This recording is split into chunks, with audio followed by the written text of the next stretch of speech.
Hey there, Twisters. Welcome to our live stream. We're going to be hanging out today as the surprisingly scorching hot Philadelphia Flyers ride a 5-game winning streak.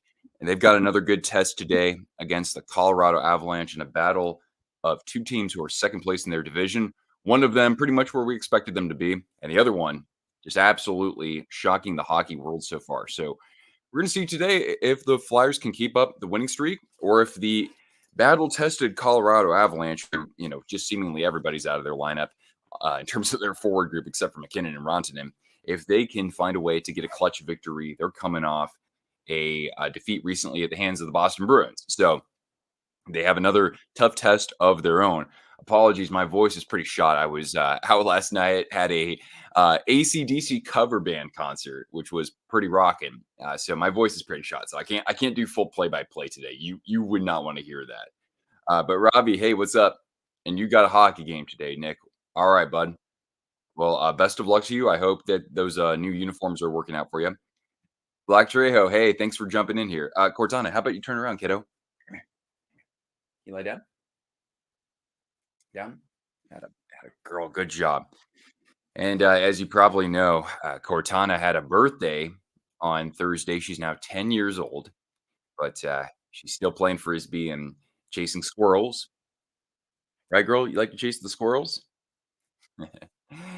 Yeah, but I'm excited to see. This Philly team. We got to think that they're for real. I don't know if that means that they're a Stanley Cup contender, but it's been a few years since they've been good. And growing up, this was one of the teams that was consistently good for me. And so it just feels right when they're good. It feels right when the Red Wings are competitive as well. Oh, preseason. Okay. All right, man. Well, don't burn yourself out. Don't burn yourself out there.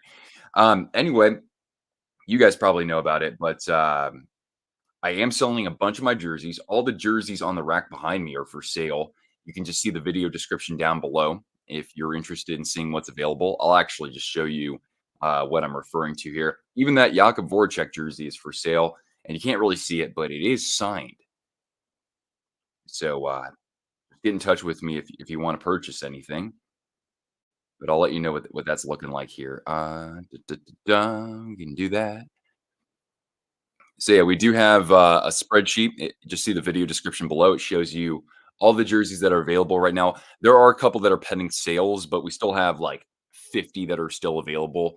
And then you'll also see that at the top here, we do have a link to the photos of all the jerseys. So then that way you can see what's available and what all the juicy looking details look like. And yeah, so just reach out to me if you are interested in any of those. Most of them are like size medium, lots of smalls. But I mean, I'm 6 feet tall and I fit in some smalls myself. So there you go. Hey, what's up, Theo? The Blackhawks third will be back in 2 seasons. Okay. That doesn't surprise me because, just like Adidas, right? We didn't have alternate jerseys until the second year of the Adidas era.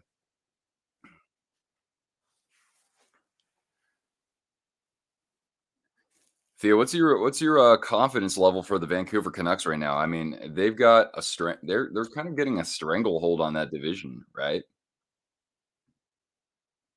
And apparently Rutherford's gonna stick around for a few more years. But yeah, the Canucks right now are 7 points up on the next team, which is the Golden Knights, and they've played the same number of games. So I mean, they've created some cushion. Incredible, man! What a year! What a year! Uh, what the Blackhawks will do. So wait, has that officially been announced that they're gonna play in that?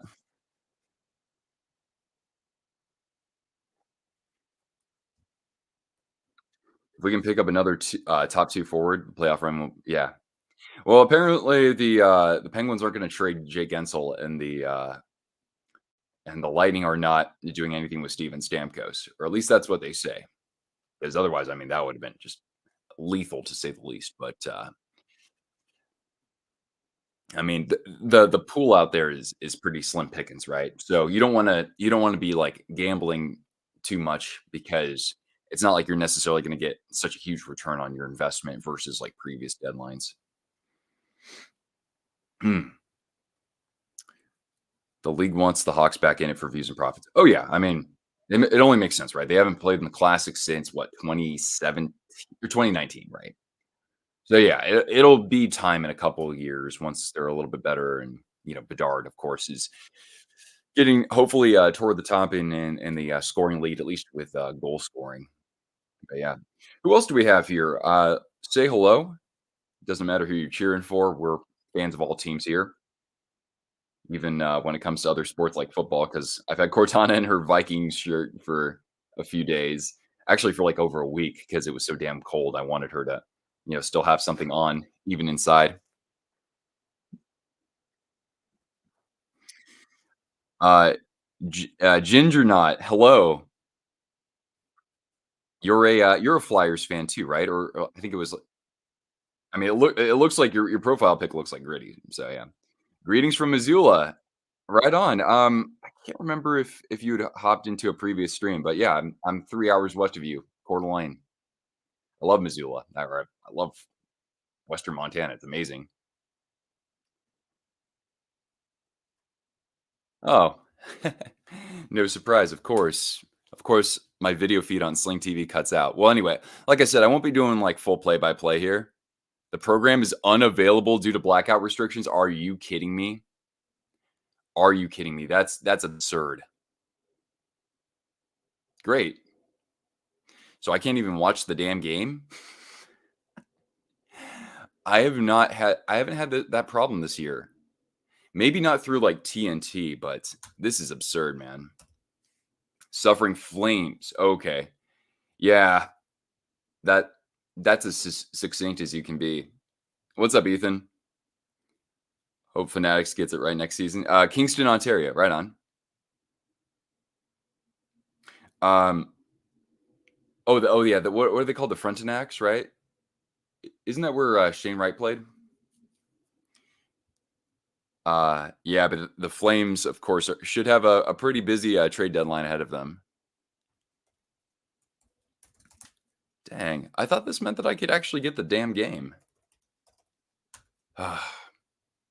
Well, we can still hang out for a little while. And besides, like I said, you wouldn't want to hear my voice too long. It's very hoarse. Oh, what's going on? Thanks, Jaws. Thanks, buddy. I appreciate that. Let's show some love here for Jaws here, Flying Fluffy. By the way, guys, you don't have to do that, man. I still got to freaking book my ticket out to the East Coast. I was gonna say, if you're following the football games today, you should tune into Flying Fluffy Football for your great commentary with Jaws and Kyle there. Stream East if you want an unofficial stream. Oh yeah. Let's see if I can get that because I don't think I can get it on NHL 66. Can I? Let's see here. Come on. The stream is not playable. Okay, yeah. Let's try. I've never used Stream East, but thank you. I've heard good things though. I get to go to a Blackhawks autograph signing in February. The whole team should be there. All right, that's rad. So would that be your first in-person opportunity to get a Bedard autograph? All right, watch live.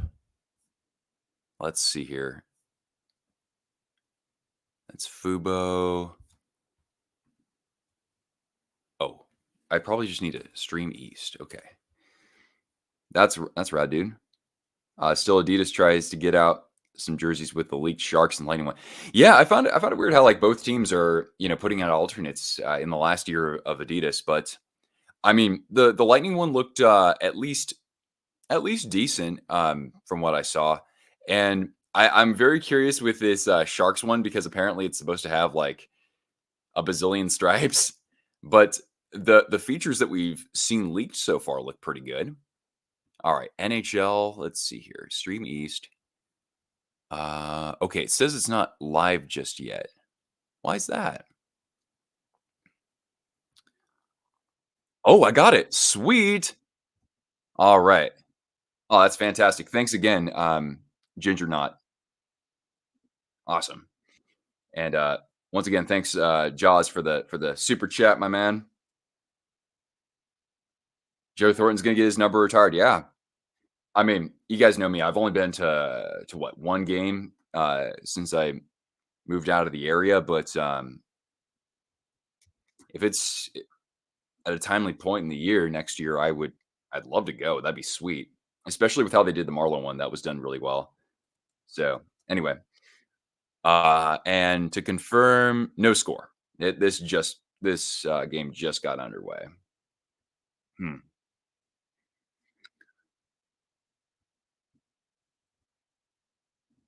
All right.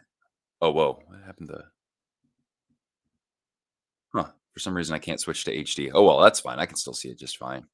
But yeah, dude, Nathan McKinnon already on this year in what, like 45 games, has 24 goals and 49 assists. So he has 73 points. And of course, Mika Rantanen isn't all that far behind him. Kale McCarr has 10 goals and 43 assists. Between him and Quinn Hughes, you would think somebody's going to get to 100 points. And then Konechny for the Flyers is their top point scorer, 21 goals and 19 assists. And remember, going into this year, we're like, okay, well, are they going to trade Konechny? I think does he have one more year after this year? I think he might. But his contract is a great deal. And then, of course, there was a lot of talk around trading Carter Hart. Now, granted, they have this other backup or this other goaltender, Erson, and he's having a great year too. So that's a product of what Tortorella has done with the defense, and that's not too surprising because his defenses everywhere he's coached have been really good. McKinnon's a beast. Yeah, I mean, it would be awesome just to see him win an MVP this year because I mean, I've said this before, but like nobody looks as determined on the ice as Nathan McKinnon. Just the way that he plays is just it's one of a kind. Dean, what's going on? Thanks for jumping in here, man. Um, how you feeling about holding on to second place right now? I know you're decimated by the injuries, so that definitely does make a difference. Um, hey, what's up, Riley? Thanks for jumping in here, man. But yeah, Avalanche are still 7-3 in their last 10. So even despite these injuries, they're finding ways to get it done. With, of course, the star talent that they have out there. Even though Nichushkin entered the players assistance program. Lekanen has been out for a lot this year, and of course Landeskog missing. So you're missing a whole top six line basically.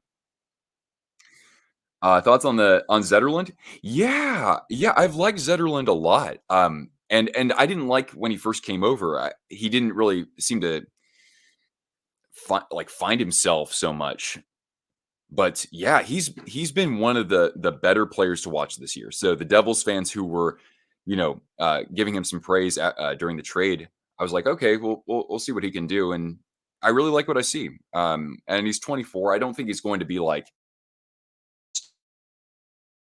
when we talk about the guys you want to keep around for the next couple years as you're, you know, slowly integrating some of the actual like really young talents onto the team, like the Eklunds and the Will Smiths and those guys.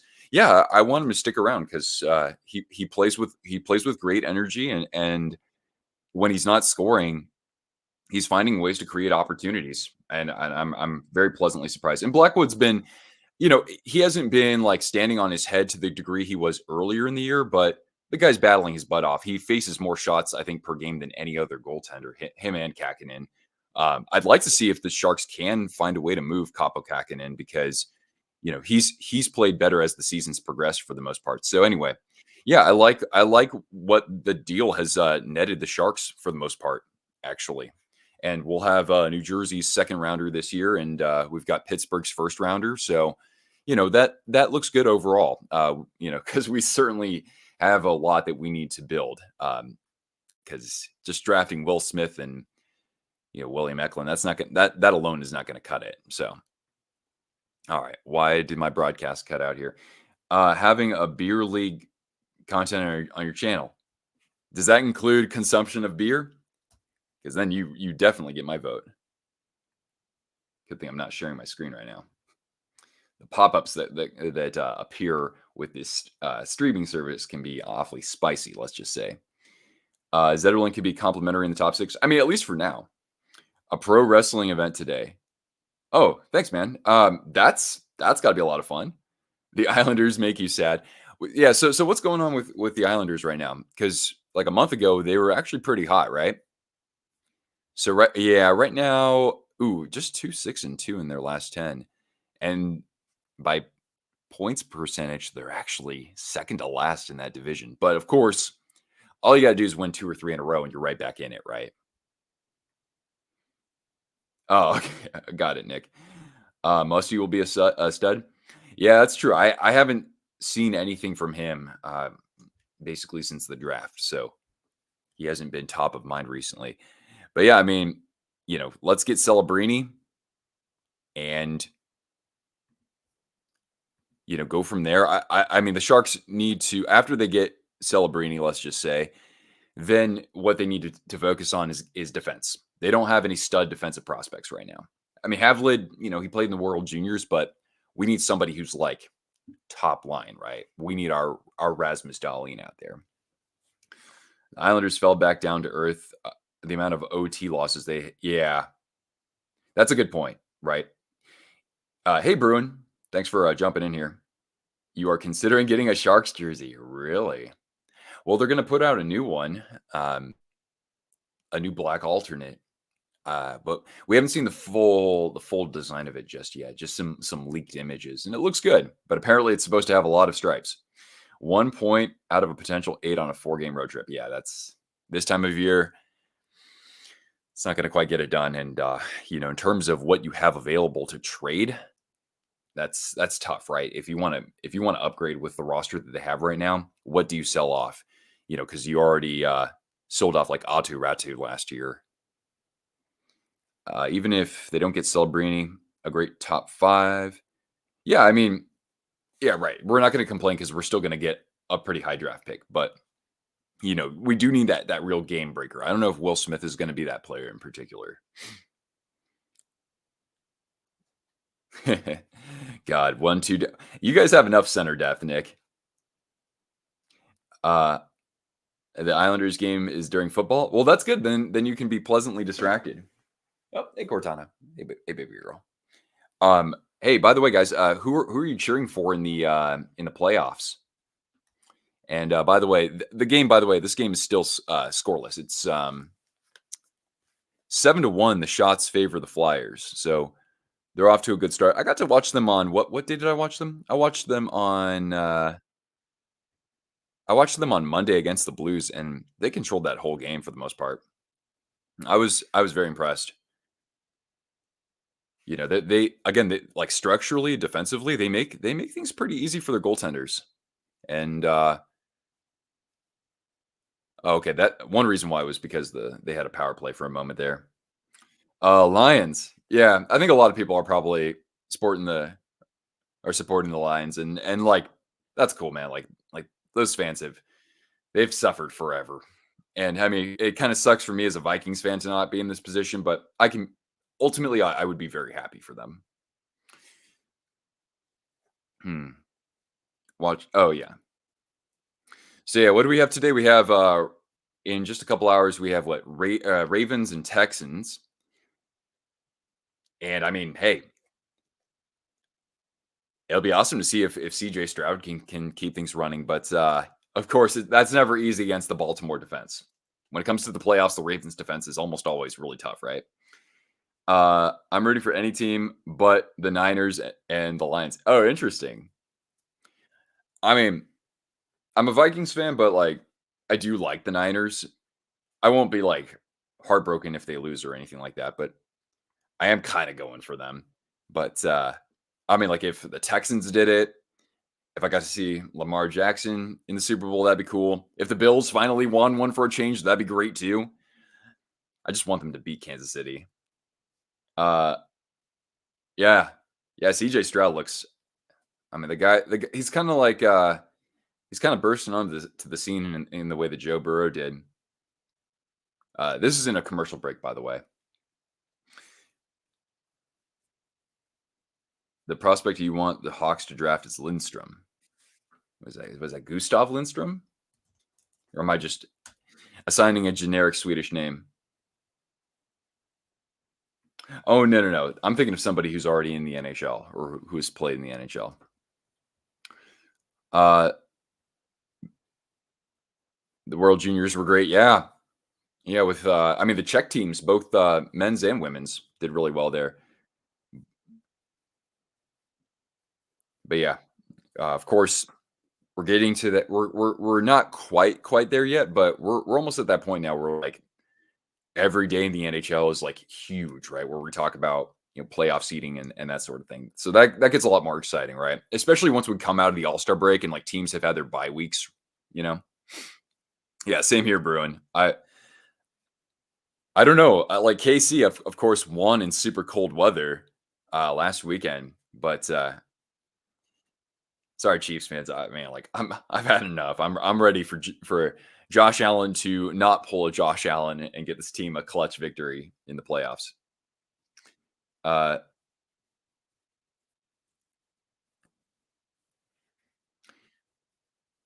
but yeah, still scoreless. A little bit over 7 minutes there gone by.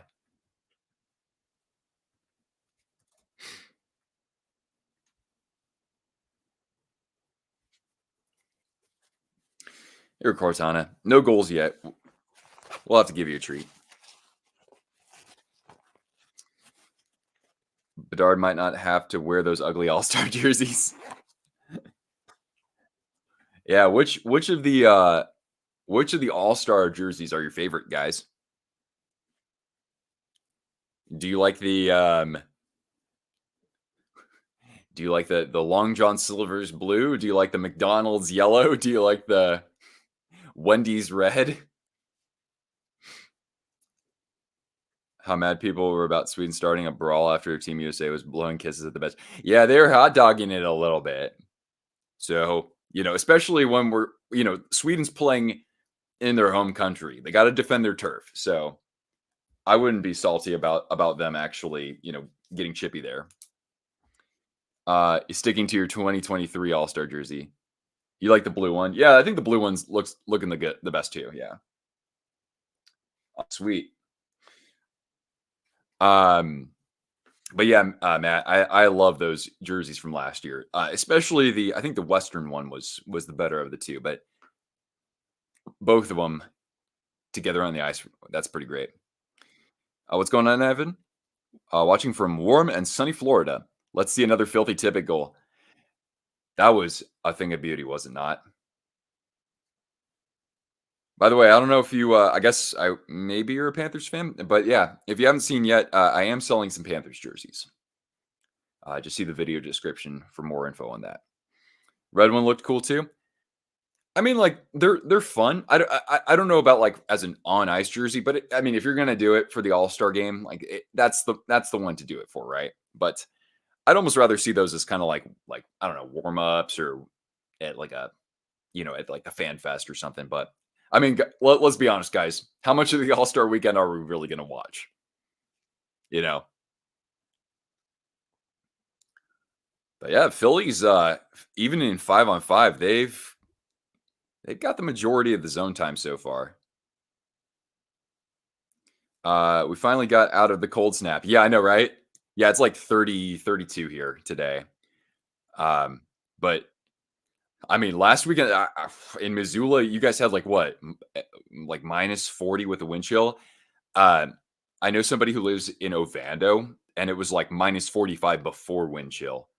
Just bonkers because they're up in the higher elevations there. But yeah, Cortana here. She was a very good sport. Of course, there's only, I can only have her outside for like 15 minutes when it's really cold like that, when we're talking about -5 and below. Uh, but I wrapped her up in a couple layers. She even wore her Christmas sweater. Hi, hi. Yes, I'm talking about you. -35. Yeah, that's crazy. When I woke up, -10 wind chill in Tennessee. Yeah. Actually, somebody I know in Memphis was just telling me about that this morning. Someone who was on my Iceland tour about 15 months ago. You go, boo. Good girl. Oh, oh, oh. Good job by the Flyers, man. Just blocking that chance in front. Cortana's happy. Yeah, absolutely, man. She likes live streams and frisbee. That's what it's all about. And we did some frisbee. Yeah, you enjoy the frisbee, don't you? We were doing that ooh, before going live here. And her birthday was on Thursday, so I bought her. Yeah, I bought her a frisbee. I bought her a couple other toys, a couple of cookies. Like dog biscuits that they actually get from some sort of bakery. So I like to spoil her on her birthday. It's fun. 9 degrees Fahrenheit. Damn. Wow. Yeah. The storm front really did shift quite a bit because yeah, here now it's gonna be like 40. Right. 22 on the island, and that's probably before wind, right? But I'm pardon if I miss a message here. If you have like a question for me, just you can just tag me, and then it's easier for me to see that. Oh, there's a score. Yeah, who's that coming from? Logan O'Connor. I like Logan O'Connor as a third liner. He's more than capable. He can throw the body a little bit, and that comes at the halfway point in the period. Let's take a look at this. Sam Malinsky, who I've never heard of, and then is that really O'Connor? Wait, that's a double deflection between him and now who's 20 on the Avs now? Because it wasn't Eller 20 last year? Oh wait, Ross Colton. I forgot Ross Colton. Yeah, so Colton, and then it went off of. Wait, Cortana, you get a goal treat. My bad. But they're gonna review it, but it looks like it's a good goal. Here, girl. Here you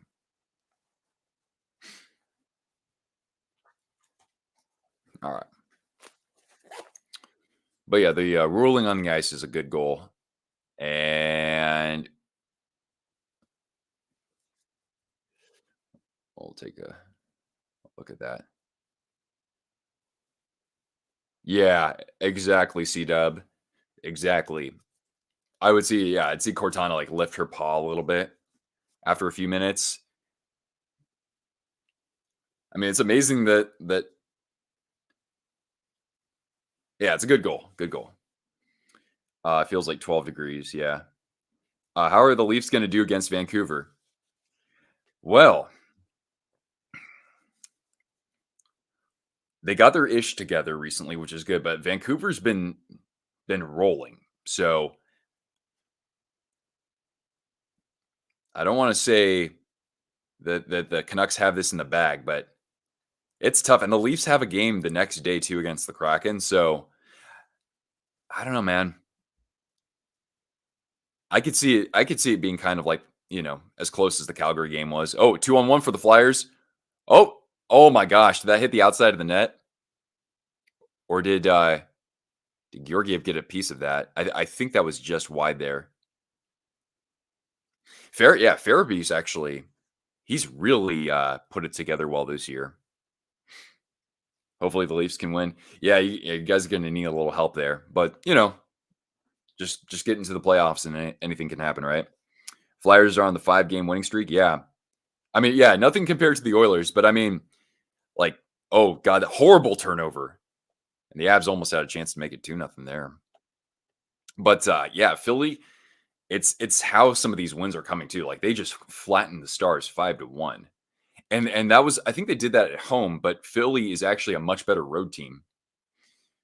Uh but yeah, micro. Let's say the Leafs pull it off in OT. This one's gonna be tough though. It's gonna be like a 2-1 game. The Drysdale trade is working out so far. Yeah, that's true. I mean, it's really sucked in the sense that he never really had a chance to like because of injuries, right? He couldn't like consistently be competing with that core on the ice, right? So he never got to really experience what that could have been like with McTavish and Zegras and Leo Carlson, right? So it's good to see him get a change of scenery and get back out there. But the Jets are reportedly going to the legacy uniforms full time next season. So, which one's that? Is that like what they used to wear in like the 80s and 90s? They wore those in week 1. Okay. Hmm. Yeah, I'd have to take a look at that. Vegas would have Edmonton in their 12-game win streak. Yeah, but playoffs are a different season, man. Remember, everyone thought the Oilers were going to win that. So yeah, you of course want your team a little bit more healthy before something like that.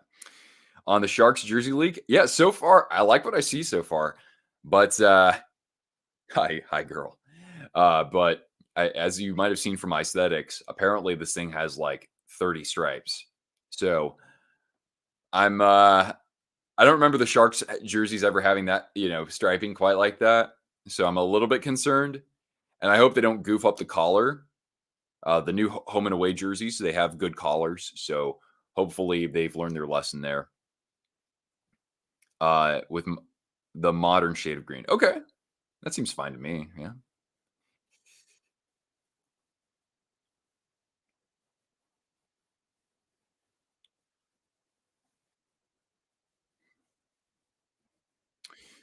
All right. Well, anyway, the Flyers had 58% in that poll.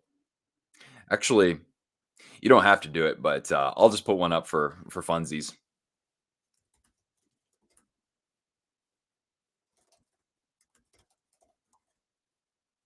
Uh, I guess the back of the collar has the has the shark teeth. I like that quite a bit. Oh, what's up, Dan? How you doing, man?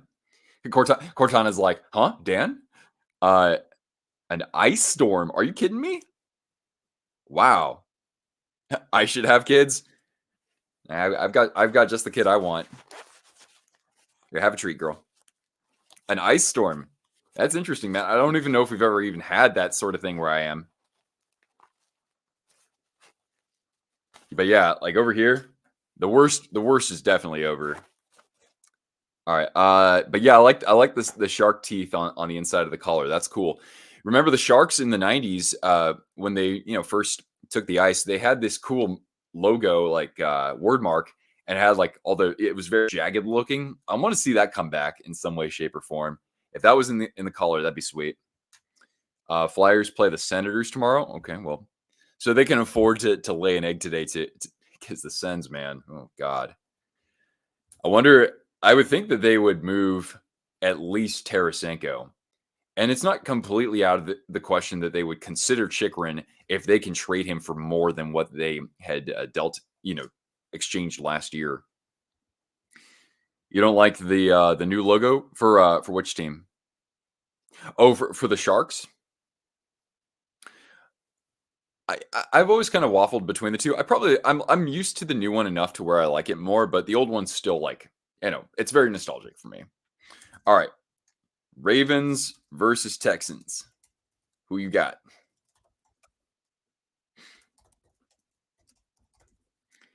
For every team except Vegas and Seattle, they should be wait, I gotta should be required to have a throwback jersey. Well, I mean, that's kind of, that's reverse retro. Hmm. Who's getting the high stick here? Ravens. Lamar versus Stroud, man. That's gonna be an awesome battle. All right. Well, Flyers are gonna get another power play. Lamar's gonna bring it home this year. Oh yeah, high sticking, definitely. Um, I've said this before, like the Ravens are since they started up in Baltimore, or since they had moved over from Cleveland, you could argue that the Ravens they are better than any team in the NFL at doing more with less. It's never like a sexy destination for free agents, but they just know how to draft and develop as well as just about anybody. Houston has nothing to lose. Exactly. Yeah. Very true. The Wild had 5 power play goals last night against the Panthers. Man, the Panthers PK was looking very sharp though, going to the last, I don't know, up until the last few days. But yeah, it's weird, man. They won 9 in a row. Now they've lost 4 in a row, and not against like elite talent or anything like that. Granted, got a couple of overtime points, but that doesn't matter in the playoffs. Oh! Good save there by Georgiev. Otherwise, the Flyers had the Avs kind of penned in their zone there on the power play. Ravens don't extend people much either. Yeah, I agree with you there, right? They're not consumed by loyalty.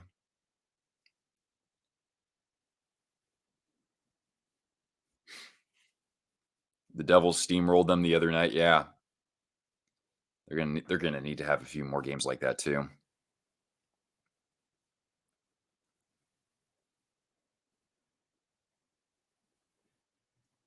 Yeah, that's true, Matt. Like with Philly, it was what? Yeah, because this one is sort of like a hybrid of different eras. The Islanders, though, like the blue ones, right? Like they wouldn't have anything at the ends of the sleeves, right? It would just be blue. Will there be trivia for during intermission? Good question, Theo. I didn't prepare any trivia though. I don't know if I'll be live for this whole thing, honestly, because I was telling people at the very beginning I was at a concert last night. And my voice is like kind of shot. I saw this AC/DC cover band. It's all women. It's called Hell's Bells, spelled Belles. They're pretty fun. Pretty fun. With the Kings. Yeah, I didn't like Rob Blake say that like McClellan's job is safe right now. Live for the Sharks game. Not today. Nah, I gotta recover the old voice, man.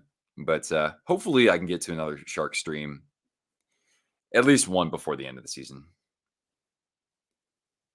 Um, Even the top players only have like 6 to 8 years in them, not QBs. Yeah, in today's NFL, right? Yeah, having like 10, being like a Pro Bowler for 7 out of 10 years, unless you're a quarterback, that's very hard to come by now. But yeah, the Kings though, they're really in hot water, man. Like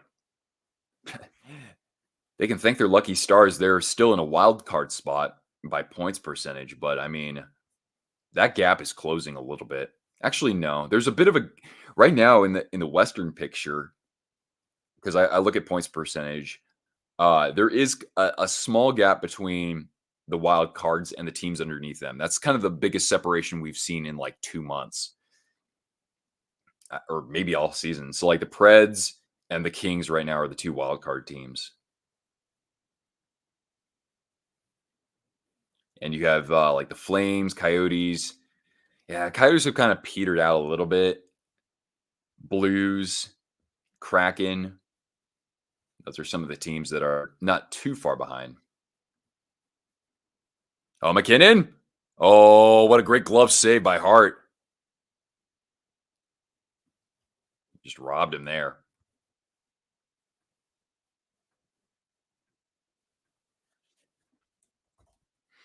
I also have to figure out when I'll do the next members stream. That's just kind of a note to self. But yeah, I've been really busy with stuff, but busy with selling jerseys. That's been that takes up a lot of time because you have to lay them down on the bed and not just take one picture. I like to take a lot of photos of those and go to Target and get like packing supplies and fold them up nicely. So for anybody who ordered, I don't know if there's anybody here who's ordered a jersey in the last couple days, but just after this stream, I should be able to ship out the first batch of them to a few people. Coyotes still might make the playoffs. Yeah, I mean, when you're playing with nothing to lose, that helps. They don't have to like pressure themselves to upgrade their roster, although they very well could because the Coyotes have like half of the NHL's second round picks this upcoming year. But yeah, John Tortorella right now, I know that like Rick Bowness has done an incredible job in Winnipeg, but like I would still give Torts coach of the year right now. I'd probably say Bonus is a good honorable mention. Laviolette could certainly get some credit. I think that Cheyenne. I think that Andrew Brunette should certainly get some credit there too. A mock trade on Instagram about Jake Gensel going to the Canucks. Yeah, yeah. I kind of thought that that would be a great spot for him because then that way, because Pedersen's been playing on the wing, so if you want to stack the centers again by getting Gensel in the top six, you could do that. Hey, Toria, how you doing?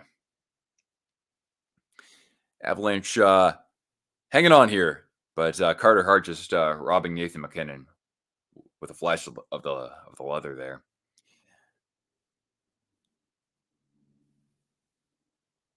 The Knights need Marc Andre Fleury. Man, ooh, yeah. Fleury has. I haven't seen what he's looked like in the last few games, but it's been a tough year for him. Okay, it's an 897 save percentage, but what's his goal saved above average? -4. Yeah, but playing in the Knights defense, he could probably be okay. But yeah, they could use a little, stability with someone who, can stay healthy. And he was injured. Damn, Canucks don't need any help. That's a team that doesn't need any help in goal. That's for sure. Owen Tippett's goal, yeah, that was awesome.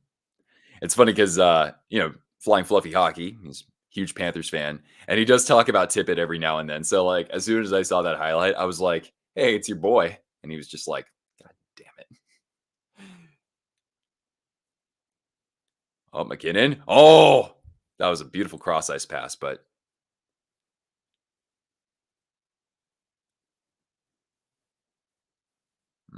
11-4, by the way, the Flyers outshooting the Avs, but scoreboard, right?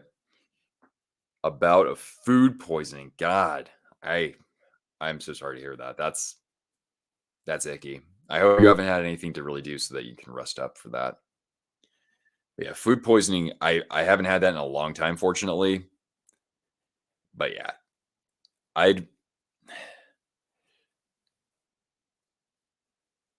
think I'd rather actually have the flu than food poisoning.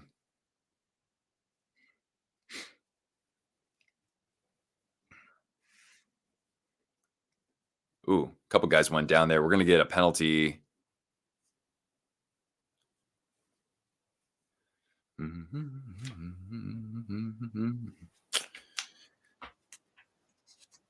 see here.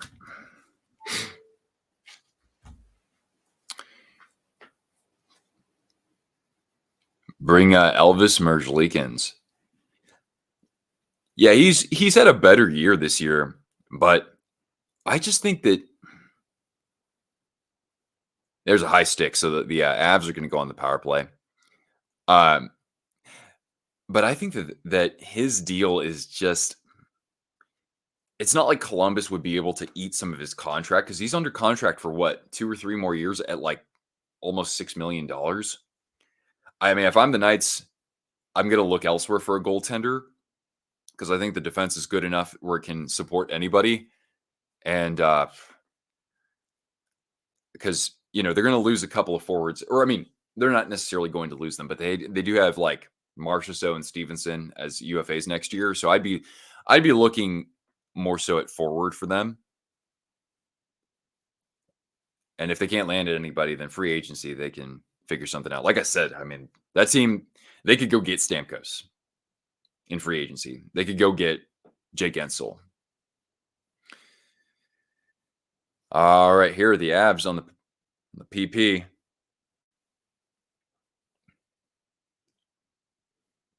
Oh, good block there from Ristolainen. Avs special teams has been pretty sharp this year.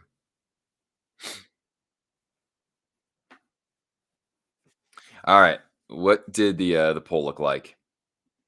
Okay, so the majority of people think the Ravens are going to win this game, but there are some Houston supporters out there.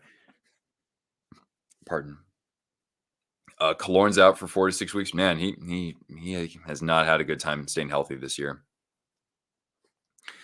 And sucks. I really liked Kalorn, for all he did for the Lightning. Not like a total unsung hero if you're one of the fans there, because he was around for like the 2015 run, but he's just a good sort of support player when you look at their deep runs that they've had. Lautaro, hey, what's up, man? Thanks for hopping in here. Clay's going to Vegas in April. Oh, that's going to be awesome. That'd be cool if he could do like a live stream at the actual arena. Oh. Almost a shorthanded opportunity. Wait, 2-on-1 for the Flyers. Here they come. Shorthanded. Atkinson. Oh, good save by Georgiev. Lightning game is 2-0 save. Oh, they're already up 2-0. I wonder if Vasilevsky's playing better now. Because, yeah, Vasilevsky doesn't... I don't know if the dude looks like the same Vasi that had been competing for Vezina trophies. What's he at now? An 899 save percentage. -3 goals saved above average. Oh, one-timer, they score. Rantanen. Just as the power play expired. And that's coming with 124 left. The Flyers might be reviewing something, though, but that's a huge goal for them because, again, we're at 84 seconds before intermission. And McKinnon just sauces it through the seam pass, right? Great feed. And yeah, Hart's got no chance on that one. Hopefully Vegas signs March. So yeah, I mean, it's hard to imagine them not coming to some sort of agreement there. He is getting a little older. I think it's 32. I mean, he could still he could get a really good contract somewhere else, right? But the Knights could maybe offer some sort of like trade protection or something like that. But if for any reason he wants to take the big bucks to go somewhere else, then they'll have the cap space to go after, somebody really legit,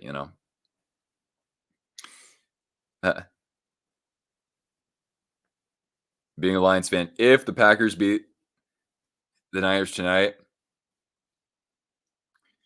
that's not going to happen. You're actually, allowed to think Super Bowl for the Lions? Ooh. Well, hey man, don't take the Bucks lightly. I know that it's going to be tough for them to play in Detroit. But the Bucks just ran over the Eagles. I loved urinating trees video after that. That was so damn funny. How many years can Will Smith stay at Boston College? I would think that, I mean, just kind of from my observations, I would think that he would stay maybe one more year and then like toward the end of next season get called up. That's probably what I would imagine would happen. Yeah. Oh, a shot, one-timer. Oh, just a little bit wide of the net from Konechny. So the Flyers trying to press here. 15 seconds left.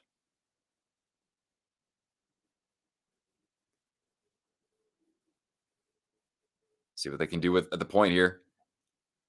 Good block in front. And the Avs, man, they're going to skate into the locker room with a 2-0 lead. That second goal was huge, man. Because the Flyers, they've been pumping a lot of pucks to the net, but they don't have anything to show for that.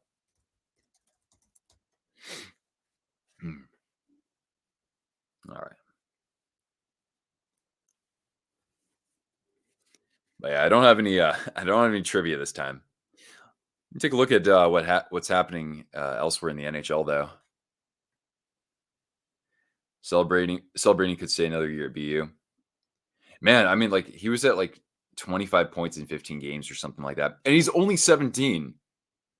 He doesn't turn 18 until, like, June. It's pretty crazy. But, yeah, the only other game that is going on right now is between the Lightning and the Sabres, and Tampa has a 2-0 lead on goals from Nick Paul and Tyler Mott. Let's see here. Are the Lightning in a playoff spot?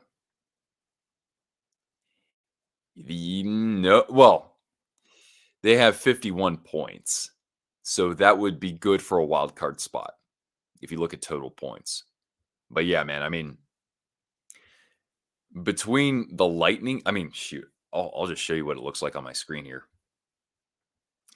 of that Flyers trade on Cutter not supposedly wanting to play for the Flyers. Yeah, it seems like kind of seems like the taste of betrayal. Um, it's pretty bonkers that he didn't want to like have any sort of conversation with them at the World Juniors. I think the fact that they flew all the way out from to Sweden for that that that does not make any of those executives happy at all. But yeah, apparently Drysdale's making an impact early on, so that's good. And what else did they get? Like a second rounder from it? Not the greatest haul in return for the guy who's supposed to be your top center, but yeah, the Ducks are going to be scary at that position, by the way. But yeah, like look at this this wild card race is bonkers, man. So the Capitals have a 581 points percentage, and basically, they have 50 points, right?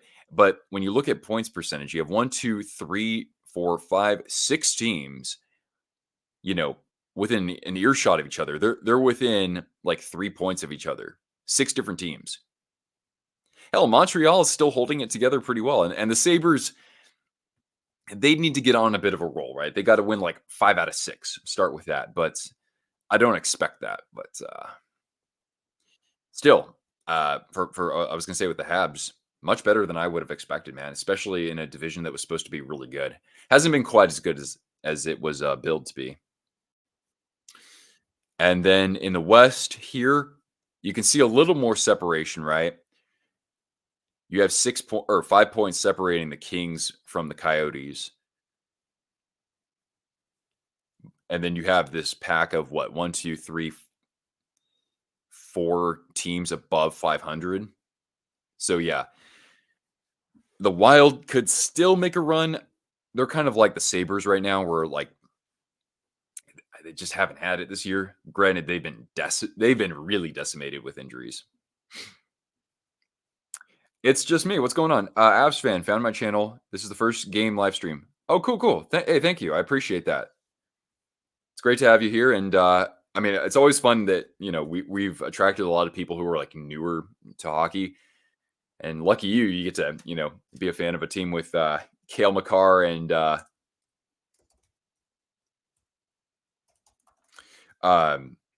Mika Rantanen and Nathan McKinnon. So yeah, thanks. Let's show some love for It's Just Me in the chat here. I appreciate that though. Hey, and I'll give Cortana a treat on your behalf. How about that? Yeah.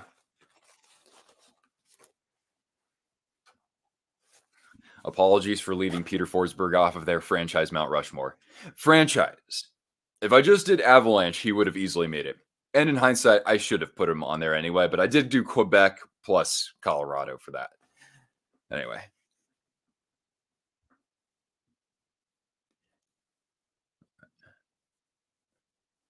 There we go.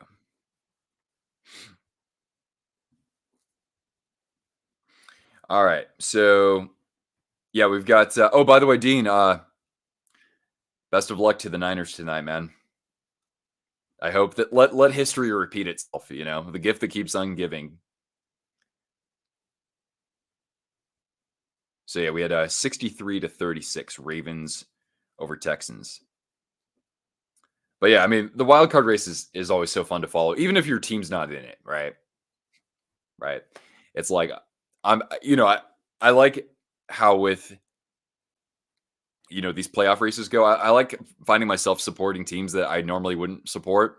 Actually, for that matter, like I've found myself excited that Philly's good again. So that's pretty cool. Uh, what's that? HEB Sports?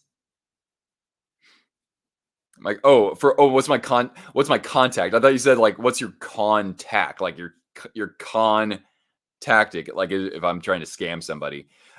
See the video description down below. You can reach out to me if you want twisted wrister mister at Gmail. But yeah, good luck to them. All right.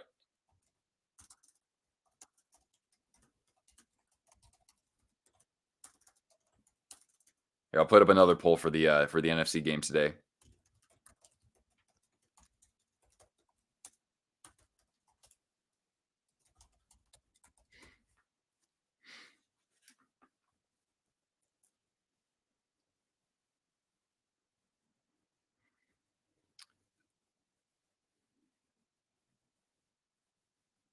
Been playing since you were 4. Oh, really?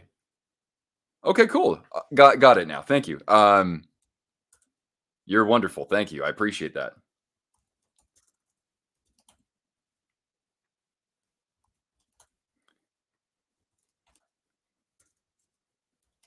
Thank you so much. Here, let's give Cortana another treat for that. Here you go, sweetie.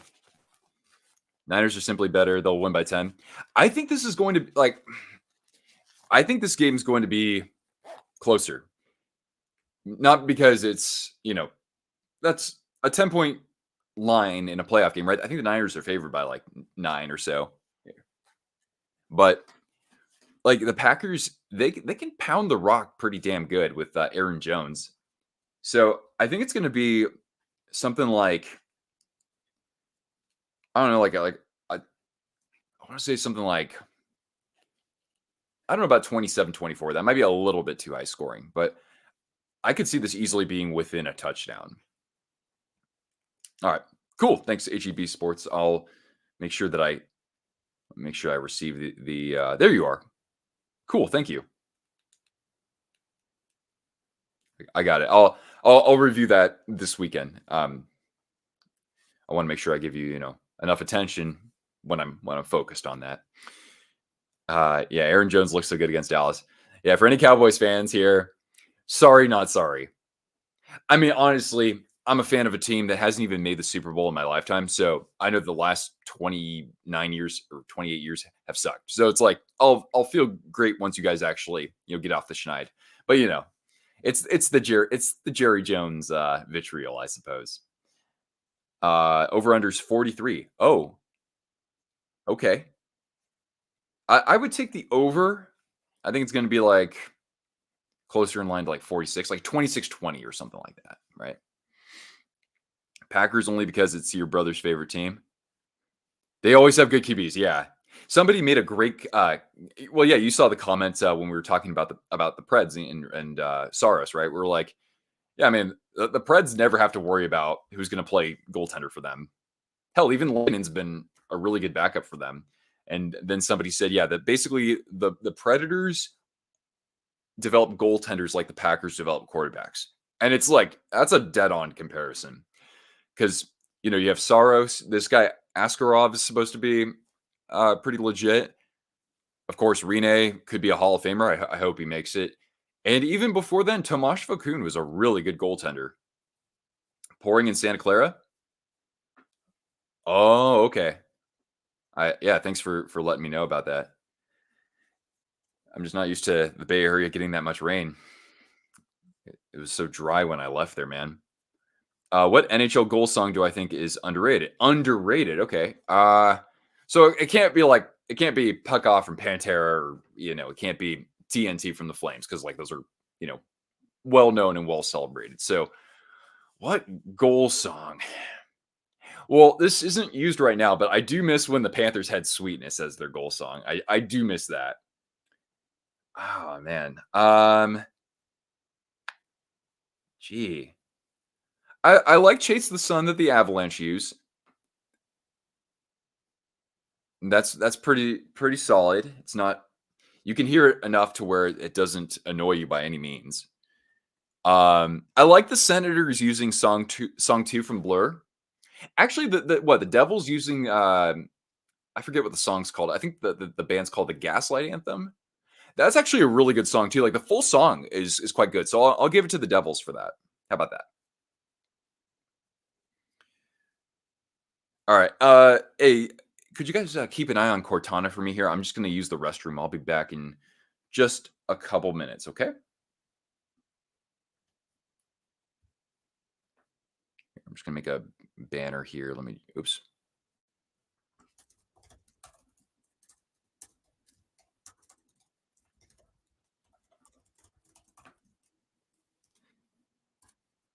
All right. I'll be right back, guys.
Ah.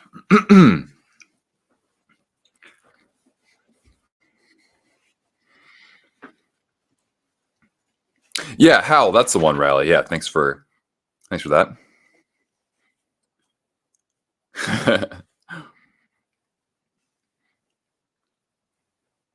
Hey, Cortana, how you doing, kiddo? But yeah, you guys have been an awesome group so far. Thank you. I know we don't have like huge playoff caliber, size audiences right now, but when you're as active as you are, that is awesome. It keeps things going. Uh yeah, the doggo camp's pretty fun. You know, I understand it's like there's more to life than being ridiculously good looking, so I got to make sure that my dog gets some camera time as well. A Canadian team in the final this year? I hope so. I don't really have much skin in the game. How about this was the matchup that I wanted last year, and I'll still say it now. I'd be happy to see it. Oilers versus Hurricanes in the 2006 rematch. But like, if you gave me um, Canucks versus Bruins, right? I'm here for it, man. I'm here for it. Or the Jets, right? Shoot, we got three really good teams in Western Canada right now. And Lido? Not a girl. Packers for the upset. So the upset I'm going to pick this weekend, I don't know if it's really even much of an upset, but I have a feeling that the Chiefs will actually win in Buffalo. Yeah. So we should have what, four Canadian teams in the playoffs this year? Five if Calgary gets on a heater, but I was saying the same thing last year. Actually, last year I predicted the Flames to win it all. Golly. Jets are your dark horse for the playoffs? Well, Now the question is, with having the best record basically, do the Jets actually try to make a big move, or are they going to try to just fine tune things a little bit, right? Do you mess with what you already have right now because you think it's going to be better? Excuse me. This year's Sharks team the worst NHL team ever? Some people are pushing the narrative. You think 92, 93 was worse? So I wasn't watching the Sharks back then. I mean, I know they had what, like 26 points on the year or something, just abysmal like that. But I mean, the thing that stands out with this year is that the Sharks like expected goals percentage and even their goals for per game is like the lowest ever or something crazy like that. So let me I'll give you a sense as to what I mean here. So when you look at goals per game, the Blackhawks are the second worst in the NHL at 2.22. I didn't know it was that bad. The Capitals are at 2.4. That's surprising considering they've stayed alive in the playoff race. But at 1.98, we have the San Jose Sharks. 1.98 would be last in the NHL back in like 1997, right? In the dead puck era. But there would be other teams that were around there. For the Sharks to be at under 2 goals per game in today's NHL, that's just atrocious. And they're conceding. All right, the team that concedes the most after the Sharks is the Blue Jackets and the Senators. They're at 3.73. The Sharks concede 3.98. So the Sharks' goal differential every game is -2. So I can't imagine them being worse in their franchise. But when you look at the actual results, right? However, this is now in the time of the shootouts, right? But yeah, the Sharks have a -94 goal differential through 45 games. Worst team this era? Yeah. It's real bad, man. It's really freaking bad. But you know what? I'm here for it, right? It's like that for a reason. You didn't see the season, but your dad said they were especially bad back, basically. I mean, I remember just going to a few games in the 90s and yeah, they would just get run over, right?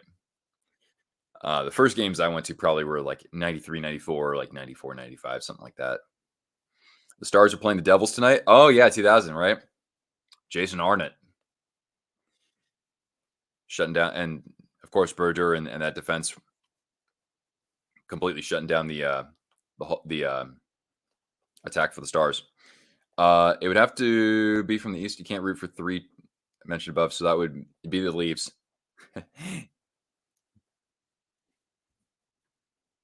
Hey, with the Leafs, it's kind of like I know that they're we all have a laugh over them, but it's like I really will be happy once they can actually end the curse or the misery or whatever. All right. By the way, the second period is just getting underway here. Oh wait, I can take off that screen. So yeah, Flyers ahead in the shots, 12-5, and they have nothing to show for it so far. Sharks had shitty expansion draft ways. Yeah, they did. Oh, breakaway! Oh, McKinnon scores. I wonder who he was onside though, because that looked offside to me initially. But yeah, McKinnon's got his 25th goal of the year. Yeah, Cortana. I'll give you a goal treat. Hold on. Let's take a look. Yeah. Am I missing something here? I want to see if this gets reviewed. But McKinnon shot himself out of a cannon. Nope, it's not being reviewed. All right, here you go, Cortana. So what is that? Yeah, he's at 25 goals and 50 assists through his 44th game. And they almost scored another one just then too. Just out of the corner of my eye, that looked pretty dangerous. Yeah, Nate Dogg. On a warpath.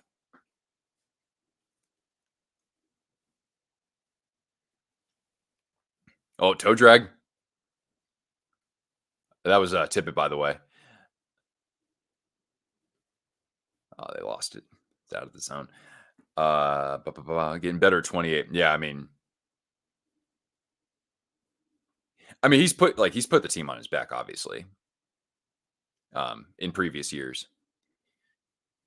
But yeah, he's found like another level, which is crazy. It's like it's like Dragon Ball Z, right? He's it's kind of like you might say that like Connor McDavid is like Cell, right? But like McKinnon goes from the best Saiyan fighter, and then all of a sudden he goes like Super Saiyan 2.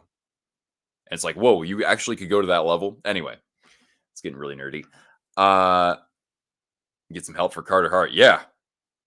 I mean, then again, when you have McKinnon just jetting through the neutral zone, that's always going to be trouble, right?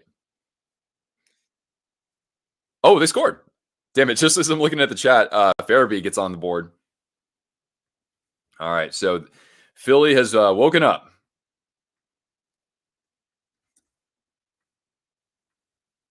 There we go. All right. Is Cortana looking what? I would hope not, Riley. Cortana's got a lot of years left. He's super physical and strong on top of being extremely skilled. I've never seen anybody knock him off the puck. Let's take a look at this. Yep.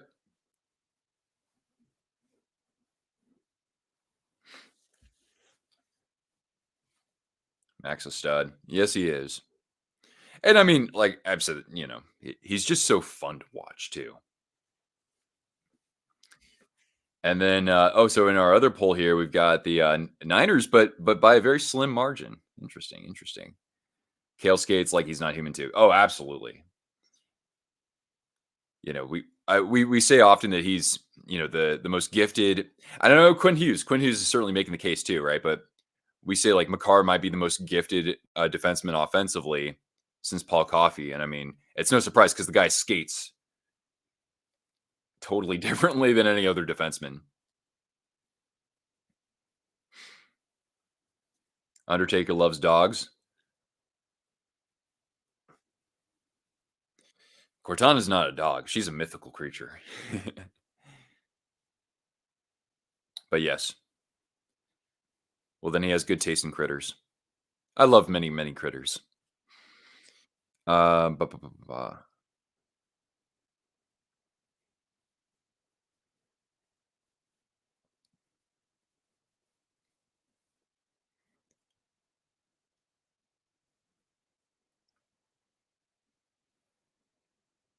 it blew your mind.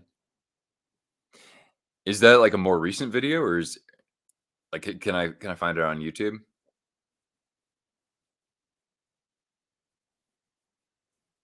And I mean, I've seen Makar. Like his defense is I I don't have really much to complain about. I think he's good defensively. At least like when I look back at their Stanley Cup run, he was playing very well in his own zone.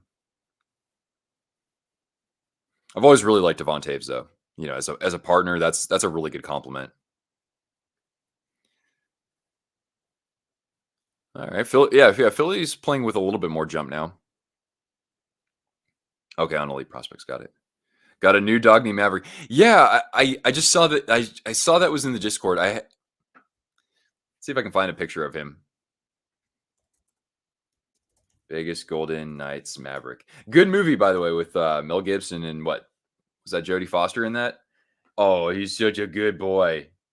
Yeah, he's a little cutie pie. Oh, that's adorable. Mm.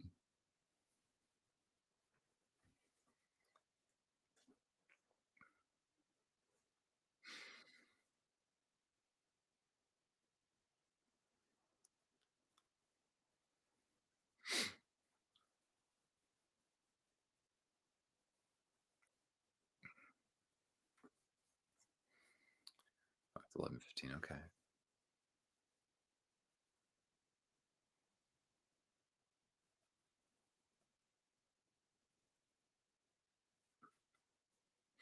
Well, that's some pretty good action so far. We're not even 5 minutes through this period.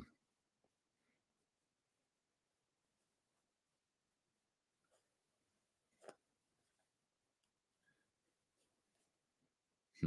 One thing that I need to better understand is what analysts will call, I think, gap control. I think that has to do mostly like as you're back checking. So I'm sure I could probably find out a little bit more about that in a video like that from elite prospects. Hmm.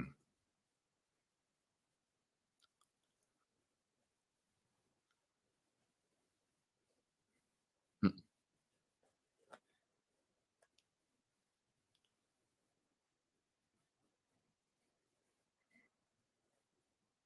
Have three tough guys.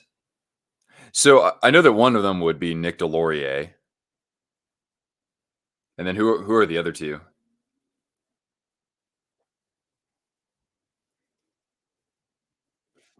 Because if I'm not as familiar with this lineup for them. Oh, Hathaway, obviously Garnet Hathaway would be one of them. Maybe one of the defensemen. Nick Sealer, yeah. Hello, Rick. Thanks for jumping in. Uh, yeah, Idaho's back to normal. No crazy, wind chill or anything like that. Oh, a chance, McKinnon, and a save from hard off the shoulder. McKinnon going for the 3-point game. Nice Flyers jersey. Thanks, man. Oh, you also have this one too. Yeah. You're talking about this one here, right? Not the Voracek behind me. Yeah. This is of course the design they wore at the 2012 Winter Classic with the cream white, and of course it has the laces. I think that's the only Flyers jersey in recent years to have laces and the felt logo. Yeah. I mean, I'm selling a lot of my jerseys, but I said I cannot let go of this one. I love this one too much. Oops. Sorry about that. Oh, my beanie's there. I was wondering what that was doing there. Sorry. There we go. All right. We're going to go to the first commercial break. And yeah, McKinnon, of course, extended the lead to 3-0. And then Joel Farabee able to give the Flyers some life there. As Farabee, how many goals is he up to now this year? Joel Farabee. That's his 16th of the year, Joel Farabee. Did I get a reverse retro Sharks? Yeah, yeah. I have the 1.0 and I also have the Seals one. So yeah. Hopefully I can continue my collection of Sharks jerseys. Although I sold one of my couture ones because it was I already have that design for in Adidas, so I didn't need that. That was against the Rangers. Oh, the Winter Classic. Yeah. Good call, Micro. Yeah, so the Rangers had that like more rounded shield on theirs. It was the off jersey. That one turned out pretty good too. Yeah, I think that was the 2012 Winter Classic. Got to bust out the white skates. Something that I learned was when the Seals and the LA Kings had entered the NHL. Initially, the Kings actually experimented with. I don't know if the skates were one color or two, but they actually tried using purple and gold in their as their skate colors, and that went away instantly. I thought that was so weird. Can you imagine every team having colored skates like that? It'd be funny. There we go.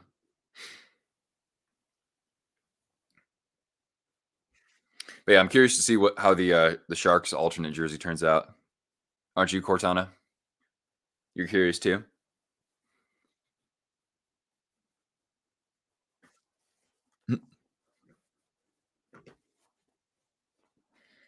Yeah.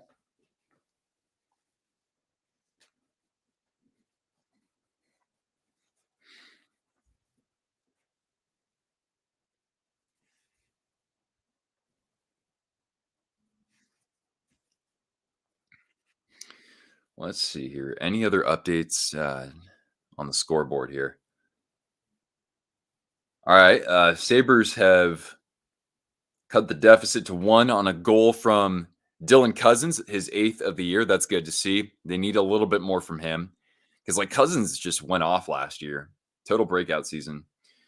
And yeah, we do have a game starting at, well, we've got 2 games starting at the top of the hour.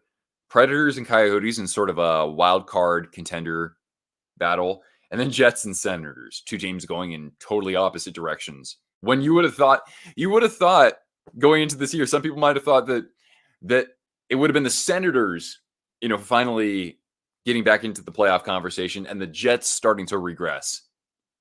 I would have been more likely to believe you if that was your prediction because I did not give the Jets nearly enough credit. What players? Nolan and Burns. Oh, for reverse retro. So just the 1.0, that's just a blank. I love Owen Nolan though. And then my reverse retro 2 is Eric Carlson. And some people when I bought it said, yeah, but like, isn't he going to get traded? And I'm like, but the thing is that his season wearing that jersey was so exciting. It's like I wanted it to be him, so it kind of commemorates that.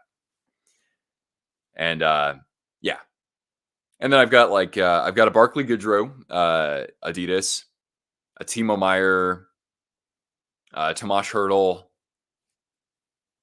Oddly though, I don't have any Jumbo. I don't have any Pavelski. I don't have Marlowe. I don't actually. A lot of my Sharks jerseys are blank. Anywho, Cortana's beautiful. Aw, did you hear that? Riley said that you're a beautiful puppers. You pretty girl. The Boston Bruins have 63 points. Wow, already? I mean, I know it's not the same pace they were on last year, but that's still a lot, man. Oh, yeah, they do. I mean, they've got, what, a 5-point cushion in their division? Because, like, they were almost tied with Florida there, but the Panthers have kind of crapped the bed recently.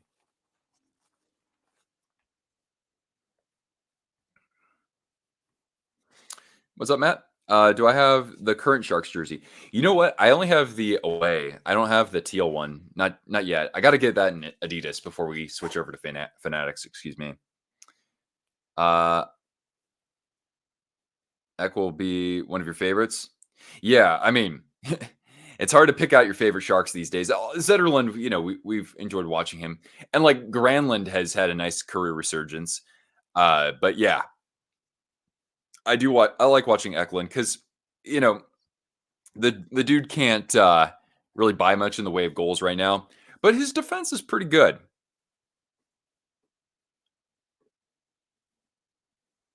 What's up, Spider Verse? How you doing, man? What's your favorite NHL team? You got to get a new Sharks jersey. You have an old Reebok. Oh shoot, Logan O'Connor's on the board again. It's 4-1. Logan O'Connor, man. That is his 10th goal of the year to go with 9 assists. So some depth there for Colorado coming through. What happened to Kaner? To Patrick Kane? I don't know specifically, but yeah, he was going to be out for what, a few games. Blackhawks Spider-Verse. Okay, cool, man. Well, thank you for winning last night because I'm a Sharks fan, so I need you guys to finish with a better record than my Sharks. So thank you. There you go, Riley. There's no shame in that. Excuse me. There's no shame in that game. Teal is a beautiful color. Yeah, it's yeah. Logan O'Connor has now reached double-digit goals. Poor Bedard, though. Yeah, of course. But I mean, I hope that he's I don't like to see him, of course, fracture his jaw, but hopefully he knows now to be more conscious when he just comes charging, into the zone there from the middle of the ice. an Adidas Team Classic Sharks jersey. Now, is that the one, like the second wave of Sharks jerseys, right? Like with the from the late '90s and early 2000s, right? Yeah, I personally didn't see that as a dirty hit or either. By the way, who's this guy? Poland, Jason Poland or Jason Polan? I think it's probably Poland. Well, he's going to the penalty box, so the Flyers are going to get another power play, but they haven't scored just yet on the man advantage. You got a Mighty Ducks one when you're in California? That's cool, man.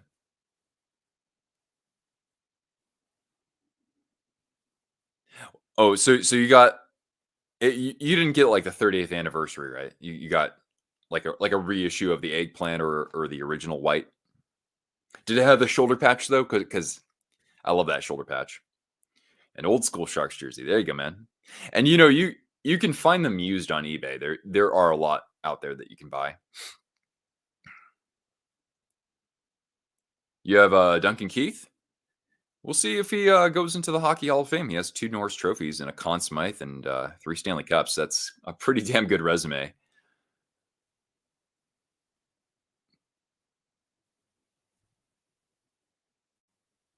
The eggplant one, no shoulder patch. Ah, still a classic though.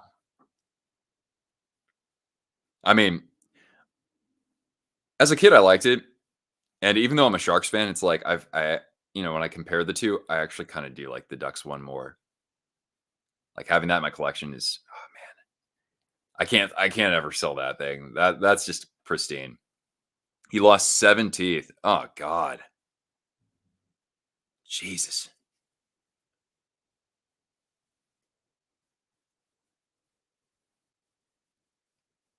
Yeah. Well, hopefully, the good thing is that like that's not some sort of like recurring injury, right? It's kind of a one time thing, right? So yeah, but hopefully he's when he comes back, he's able to play with confidence. That might take a couple games to get that mojo back, but what I like about Bedard though is that even though he's like a smaller player, he's very compact, right? He is muscular. He'll park himself in front of the net. I do like that. The Flyers have had some good pressure on this power play, but it's now expired. Yeah. He also came back in that game. Oh, I didn't know that actually. Or the Mitchell and Ness blue line. Yeah. I haven't bought anything from that. I mean, honestly, I haven't bought a jersey since Reverse Retro too, but yeah. I will though. When the Sharks put out that new alternate jersey, I'll probably buy that. That's probably my I'll probably buy that and the home jersey. And then that's probably going to do it for jersey purchases for a while. But yeah. Yeah, man, 17th. I mean, like that's how many I think I've had like 7 pulled in my life, like my wisdom teeth and then a couple other ones. But to lose them all like that at once and have your jaw broken, God, that's awful.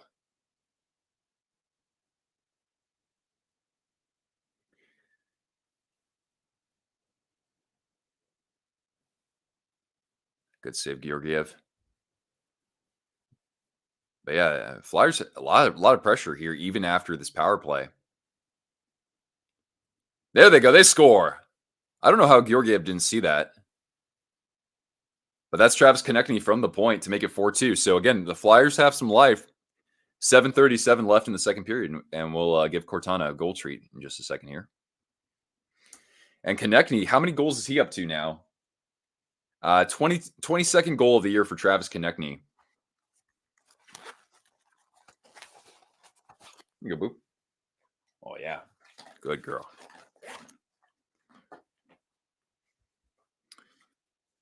Took Oliver Moore. I think you're right. Yeah. I'm not super versed in prospect pools, but I think you're right. They also have what? Philip Major, right? So they have good depth, I think, at center in their prospect pool. You have a Patrick Waugh, Mitchell, and Ness. That's pretty rad. I mean, just to get the numbers, right? Those numbers are fun, right? You like Colin Blackwell? Yeah, Blackwell was really good on the Kraken. For somebody taken like in the expansion draft as kind of a fringe NHL player, yeah, he's made a nice career for himself, even if he's not playing like on a top line or anything. A couple of the NFL legends. Jeez. Yeah, I don't have much to converse about there because I don't really collect outside of hockey, but I mean like Mitchell and Ness would make some quality stuff back for in the day for like the other leagues.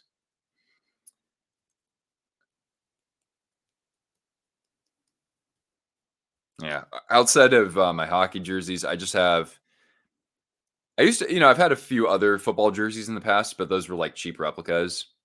So I have like what is it like I forget the football jersey lines are so confusing to me. Um, is it Vapor Elite? I have something like that for Justin Jefferson. I paid like 150 for that or something. And then I have like a throwback San Francisco Giants jersey. I have my Minnesota Twins jersey from like high school, and I don't have a basketball jersey. I need to get me a Seattle Supersonics Gary Payton though. We go to a commercial break. What Blackhawks jerseys do I have? I'm actually selling. Am I selling all of them? I'm actually selling all of them. So you're welcome to take a look at the video description down below. I have a link where you can see what jerseys I have available. But yeah, I've just got a cheap Reebok with nobody on it that was really cheap for me. So I have that. I have a Reebok Patrick Sharp in white. I do like Sharp quite a bit. I have the jersey that they wore for the 75th anniversary or NHL 75th anniversary. So that's like one of the barber pole ones. Um, it's a replica, but like it's from the CCM, like the early 90s. That I love that one. That one's super cool. But hey, if, for the right price, somebody can have that. And then I have a first wave of Adidas in red. It's just a stock customization, but it's Marion Hossa. Yeah, for baseball, I'm a Giants fan. Yeah. You have two Randy Moss jerseys. Oh yeah, I think I've seen that from you before. And Allen Iverson AI, nice, nice. We out here talking about practice, not a game. How long will it be before the NHL will require cages? I mean, as long as the players don't feel like their performance is affected. But of course, I would think that wearing a cage would really be a change for a lot of these players. Whatever the players' union thinks is right for them. You know, we don't want the game to slow down necessarily, but if that means that fewer players are going to have their jaws fractured, then hey, more power to them. Where's the link? It should be in the video description down below because I did update that before I went live. But let me know if you don't see it. I can put it post the link in the chat. Here, I'll just do that right now. I got it right here. You really hit the Giants GM right now? Oh yeah, you follow them. I can't even remember who the Giants GM right now is because like everyone knows is like Farhan calling a lot of the shots. But yeah, it's been awful, dude. The last 9 years, right? I'm super happy that we won those World Series, but they just look lost, right? Ever since then, for the most part, that crazy division run between them and the Dodgers a couple of years ago, that was super fun though. That season was so fun until the playoffs. It's completely relevant to what we're doing right now. We're watching an orange and black hockey team, right? You'd wear a cage in roller hockey. Oh yeah, I would too, man. Hey, what's up, John? Thanks for jumping in here, man. Giants have Bob Melvin. That's true though. Yeah, and yeah, Dusty Baker's gonna also kind of do some work behind the scenes. That's kind of cool. I'm just glad that he got his World Series. I'm happy about that. I wish he would have retired, obviously, but if there was anybody he was gonna lose to the next year, I'm glad it was Bruce Bochy. And, the Rangers, of course, breaking their curse. They were a very cursed franchise. By the way, still 2-1 in the game between the Lightning and the Sabres. That's the only other game on right now. You can't get in the link. So you're saying that you click it and then but it doesn't take you anywhere? Because I don't think anybody else has had trouble accessing that.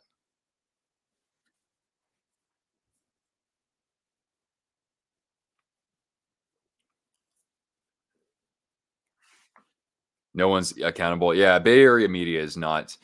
It's not the most cutthroat. I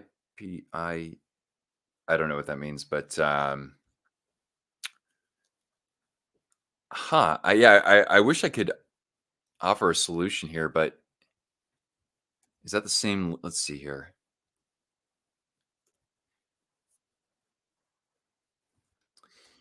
Yeah, I think that you could just click directly on it. Cause yeah, I don't know how else I can direct you there.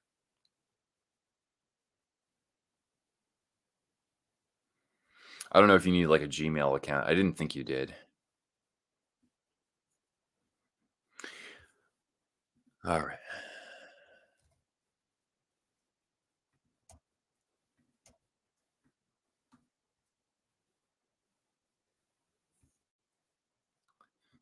Yeah, I'll it says report or block.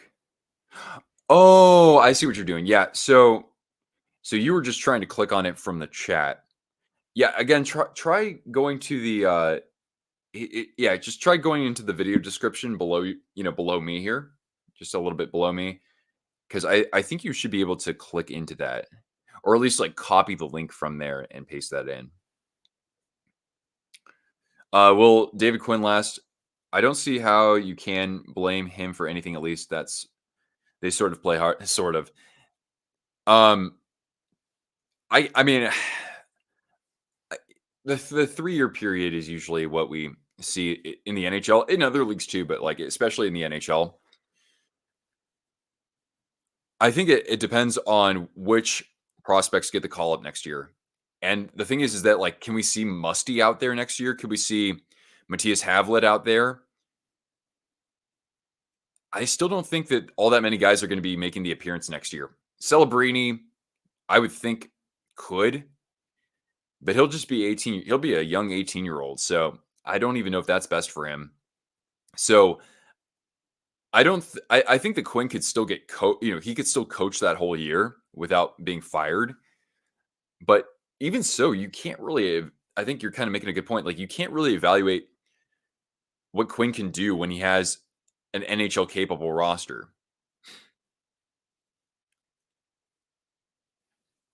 At the same time, though, you have to. It's like a lot of this is the goaltending just bailing out the defense and the team again failing to manufacture chances beyond. You know, even Hurdle goes quiet, right? Couture's making a season debut tonight. Yeah, that's right.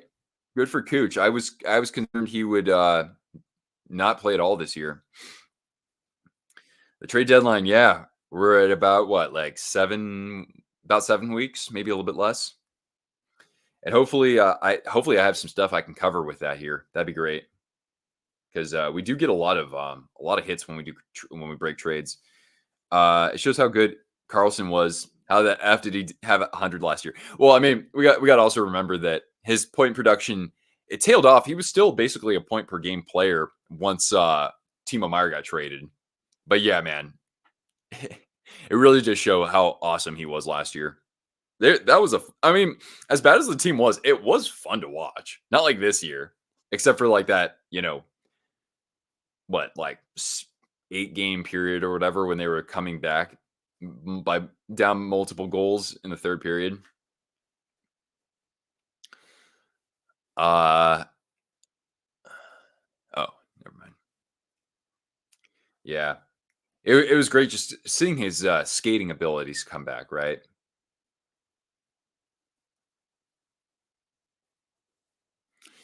We're only down to 332 in the period. Oh, shoot, wait, I accidentally deleted my freaking banner. Damn it. I deleted my score banner. Alright, so we gotta do that. Let me do it this way. What is it? Philadelphia 2 for Colorado. Second late. There we go. Yo, Kiwi Ranta. Oh, Konechny. Oh, almost split the defense. And now the Avs have numbers the other way. Oh, good job there by Sanheim to stand him up at the blue line. Maybe something at the point. Manson, McKinnon. Oh, he scores! He does it again! Nathan McKinnon. I think Hart was trying to shift himself, and McKinnon knew exactly where he was going to move, and so then he just exposed that. And it's again the Avs late in the period. That's a big goal because the Flyers put some stuff together after even their second goal, and it went off his blocker. Man, McKinnon, have a freaking game, dude. Thanks for hanging with us, Bruin. We'll catch you later, man. 8-7 in one stretch. Yeah, right. I know. Like that's like the highlight of our season. Live stream ranking Winter Classic logos. I don't know if we've done that. I think we've done at least the jerseys. But are you talking about the actual like event logos or the logos that the teams had for those games? But yeah, it's been a while since I really tried doing something like that for the rest of the channel. You know, like we could do that on a member stream, unless we've already done that. But yeah. Thank you, Dean.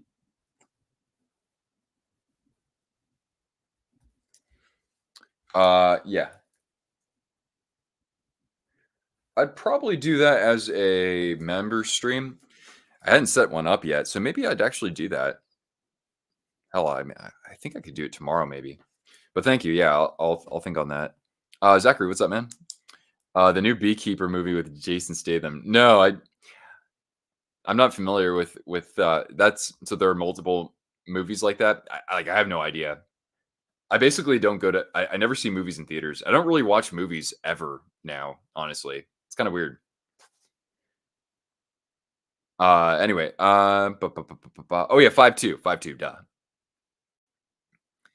McKinnon has what, 2 goals and an assist?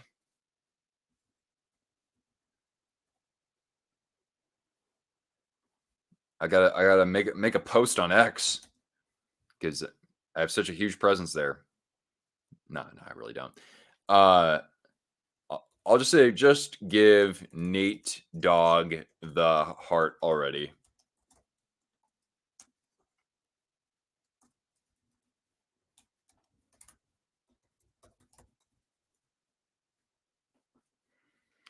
Although, you know, he should at least win the Ted Lindsay Award, right? That's basically is it the most valuable player or the best player is voted on by the Players Association. Either way, he should get one of those. Because I always think it's interesting when we talk about the Hart Trophy. It's supposed to go to the most valuable player, and I'm not saying that McKinnon isn't valuable because he is obviously, but it's like how good is this team if he's not doing what he's doing? Still probably makes the playoffs, right? I usually like to think about somebody who like takes the team on his back to get them into the playoffs. But hey, I'm not going to complain. Like give him the Hart Trophy, really. All right, Riley.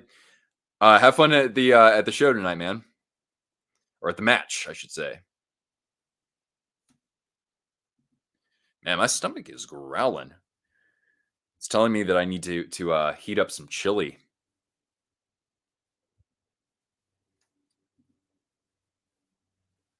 Jim Montgomery won the Jack Adams. Yeah, that's. I mean, like,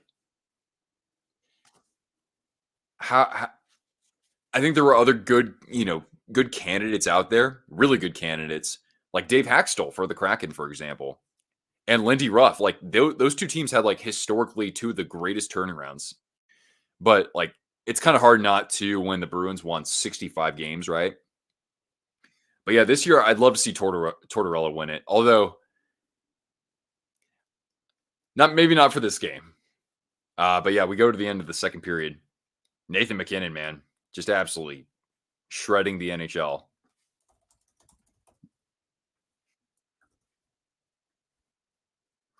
So yeah, what is that for him today? That is his. Let's take a look. So he's got, yeah, 2 goals and an assist.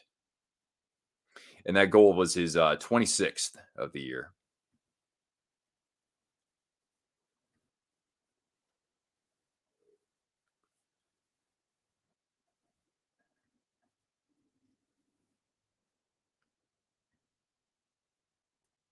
And let's see here. We're at what? Okay. Still a little ways until we start the 12 o'clock games. Well, 3 o'clock games if you're on the East Coast. Oh, Maverick, the Golden Knights puppy. You are adorable.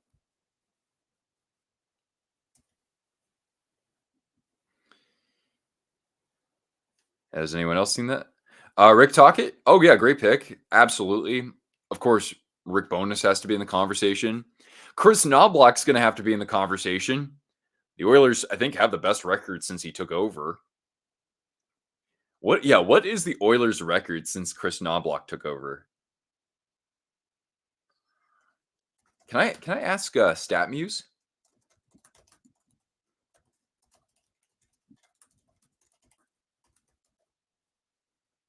Knob Knobloch? Oh, damn it. Okay, well, I got to do this manually, but that's okay. Let's see here. The Oilers with Chris Knobloch. Shoot, what game would he have taken over? Chris Knobloch became head coach on November 12th. Okay. So their first game with him was the 13th. So they were 3-9-1. And ever since they are 25-15-1. So the Oilers with Chris Knobloch are 22-6. The Oilers with Chris Knobloch are 22-6. Are you kidding me? Unbelievable.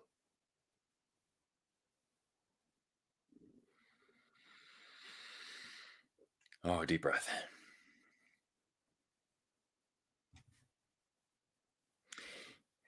I mean, I'm probably leaving out a couple other great coaches. Let's see here. Yeah. I would say up there for me would be Torts, Tockett, Knobloch, Bonus, Derek Lalonde, maybe a little bit for the Red Wings. Peter Laviolette. His team's only been in first place the whole year. Spencer Carberry, his first year as an NHL coach, he has the Capitals basically right there in the heart of the playoff race. And Andrew Brunette for the Predators. You could maybe throw Andre Tournier in there for the Coyotes. Adam, what's his name? Adam Huska? Ryan Huska? Something Huska. Well, anyway, the Flames aren't dead in his first year at the jerseys. Oh, okay, that's fine. Spider Verse. Yeah. If he has any questions, he can send me an email. I'm happy to help him out with that.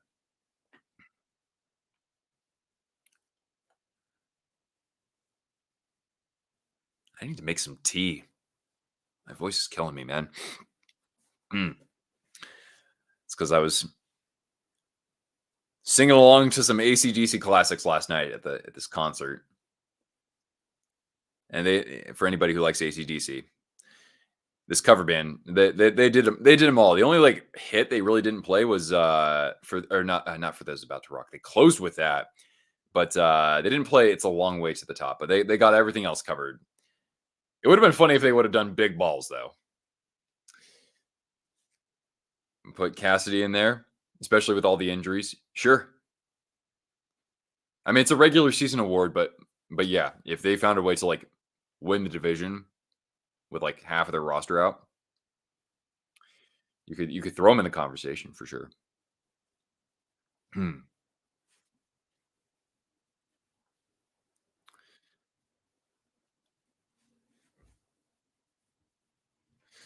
Anybody else doing anything interesting this weekend besides watching sports?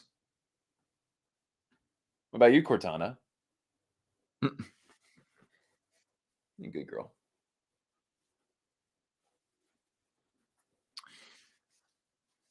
Favorite Blackhawks player?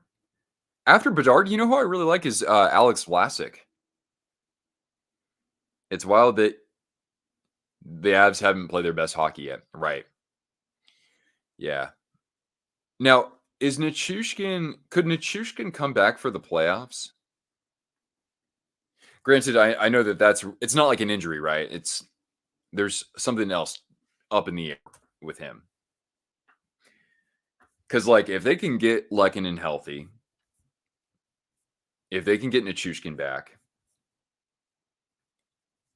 and maybe in the trade market, maybe they could get another goaltender. That would help. Byram just can't stay healthy, unfortunately. Their defensive group is still very good. That's a few ifs. They have some time, but yeah, Nichushkin's out indefinitely. uh, you have a combined birthday party with your mom and your uncle. All right, well, cool. Happy birthday weekend. That's funny because my mom and my uncle and I all have we don't have the same birthday, but we have the same day of the month. Let's see here. I've only played one game fully healthy. Jeez, that wasn't anytime recently either, huh? He can come back whenever. Right. Yeah, having another goalie for the Avs would help. So, like, if I had to think about who could be out there for them, right? Like, if I'm the Avs, I think you probably saw this. That like Elias Lindholm would be a really good pickup for them because I think they can make that work. They wouldn't be able to like I wouldn't expend all my resources on a goaltender, but there are going to be plenty of players out there that you could trade for. You could trade for Peter Mrazek from the Blackhawks because he's actually played pretty damn well for them. You could trade for Kaapo Kakinen from the Sharks. You could trade for like let me just look at the list here. Dan Vladar maybe, but I don't think he's having that great of a year. In your own division, you could make a run at Marc Andre Fleury. That'd be tough. I wouldn't get Merge because he has too much term.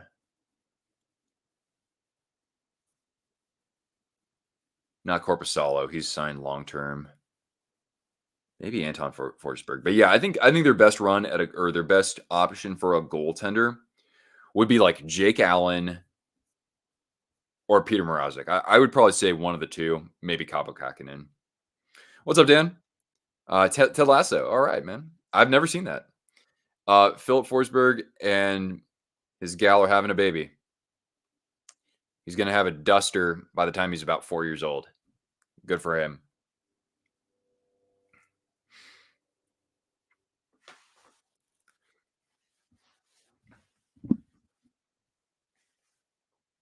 His wife isn't Swedish, is she? Good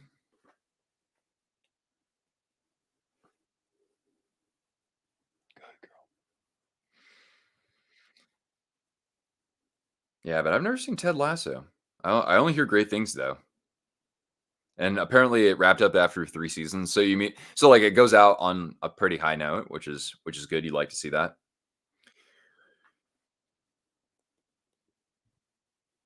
Mm.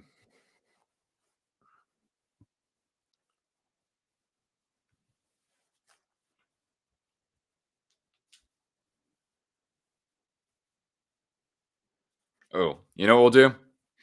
We already put up a poll for the football games. 65% of you picked the Niners for today.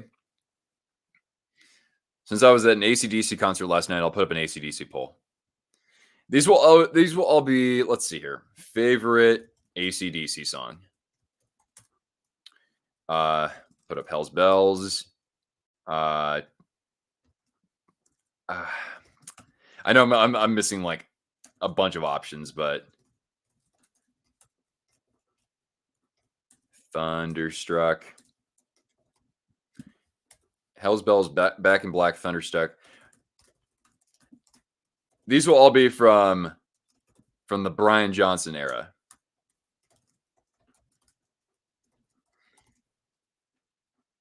Then we'll do one for the Bon Scott era. Because you can't just have 4 options for AC/DC songs. Uh, why you traded for Kincaid? Oh, I didn't even know you guys had him. Frankie being injured long term has been a major setback. Oh, so he's been injured. It's not just him. He's like hanging out in Czechia, right? Highwood Hell could be perfect for the New Jersey Devils. Absolutely, yeah. Yeah, I'll have to put that in the Bon Scott poll. Because that'd be like Highway to Hell, TNT, Dirty Deeds Done Dirt Cheap, and maybe It's a Long Way to the Top. Yeah. Thunderstruck. I'm not surprised. I'm not surprised, John. That's like one of the first riffs I learned how to play, strangely. Or at least I learned it pretty early on. But then not too long ago, my neighbor I probably drive my neighbor nuts because like I play the riff to Beating Around the Bush probably about like 200 times a day. It's so freaking fun. Uh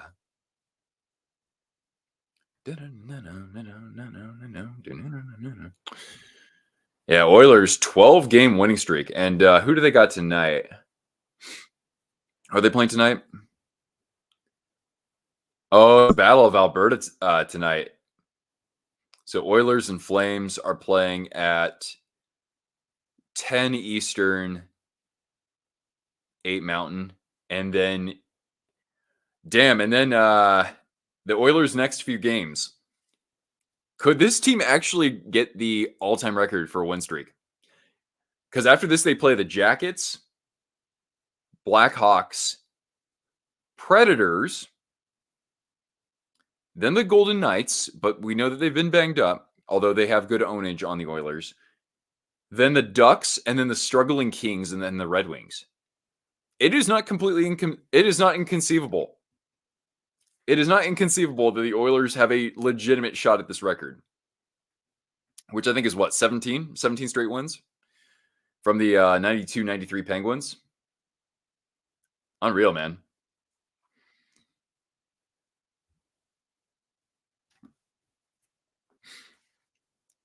Good girl. Yeah, I totally forgot the Abs had Keith Kincaid. And he hasn't even played any games, right? I didn't even know you guys had this guy, Eustace Annunen. Huh. Yeah, I'm not even familiar with him. He's a 3rd rounder.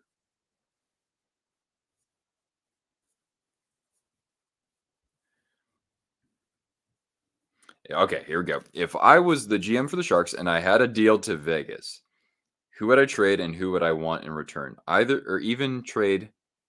Even trade. Okay. All right. So like who could we give to you who has value but won't come back to bite us in the butt? The good thing is that you have your drafts. So I would go that route.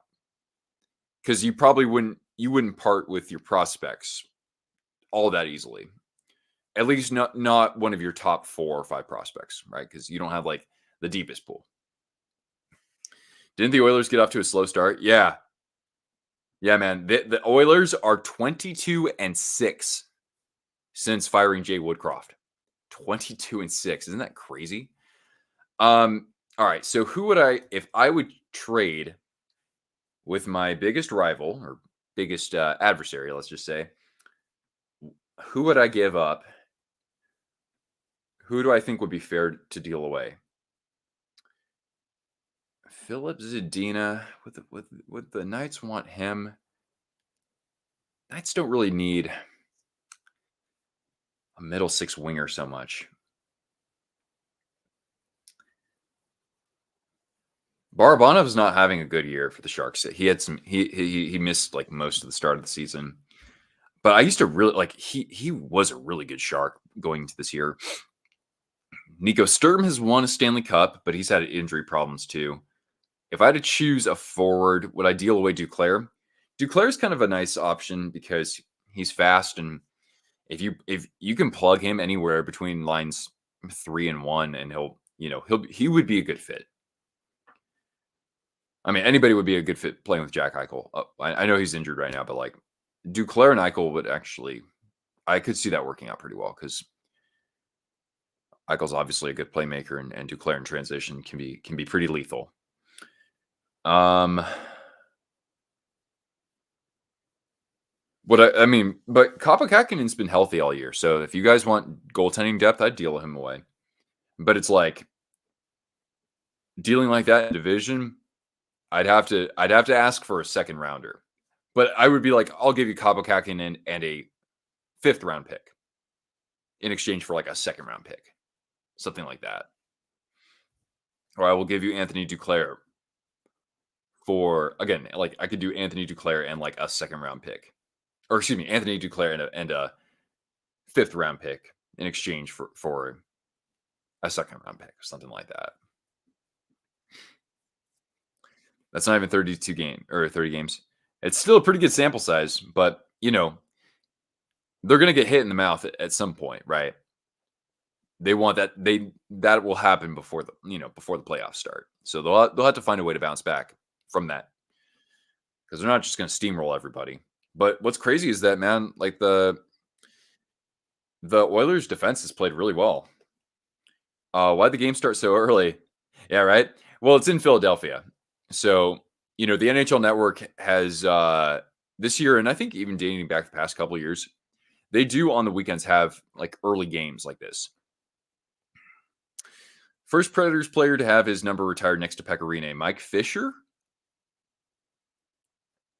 I would think probably Shea Weber, considering he was there before Fisher was. Yeah, over 20 wins in under 30 games. Yeah, it's pretty crazy, isn't it? Yeah, totally didn't just wake up from staying up late. You and me both, man. I was at a concert last night. It was an AC/DC cover band, and I got home at like 12:15 or something, which for me, that's late. Return of the Rick. Yeah, so my energy is not the same. I've had like the equivalent of 4 cups of coffee or something like that, and I'm still gonna pass out by 2 o'clock this afternoon. I'll probably miss the football game. Actually, the football game is about to start between the Ravens and the Texans. Hmm. All right, the poll is in the favor of Thunderstruck. I mean, come on, it's like out of these songs, Thunderstruck is the perfect arena song. Hell's Bells is pretty close too, but Thunderstruck it opens with something punchy, right? On Nomar Garcia Parra. Yeah, man, Nomar was he was like one of the elite like 3 or 4 shortstops back in his day. Did he win an MVP, Nomar? But he didn't make the Hall of Fame, did he? He didn't really have the longevity as well. But maybe I'm missing something. Nomar was a 6-time All-Star, won 2 batting titles, and won Rookie of the Year. I mean, that's still a very impressive resume. And did he win that World Series with the Red Sox? Oh no, he didn't. Wow. For those about to rock, yeah. Yeah, that's how the concert concluded last night. That was the last song that they played. All right, we're getting underway with the third period. Just FYI, we'll see if the Flyers. It's been when the goals have come for the Avalanche though. They've come at like 2. They scored late in the first and they scored late in the third, or excuse me, late in the second, and that really did take some wind out of the Flyers' sails because they've generated plenty of chances. They 23 shots on goal through 2 periods.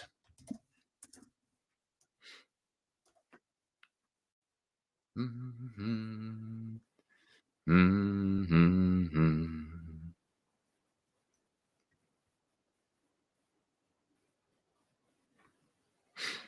How was Cortana's birthday? Oh, thanks for asking.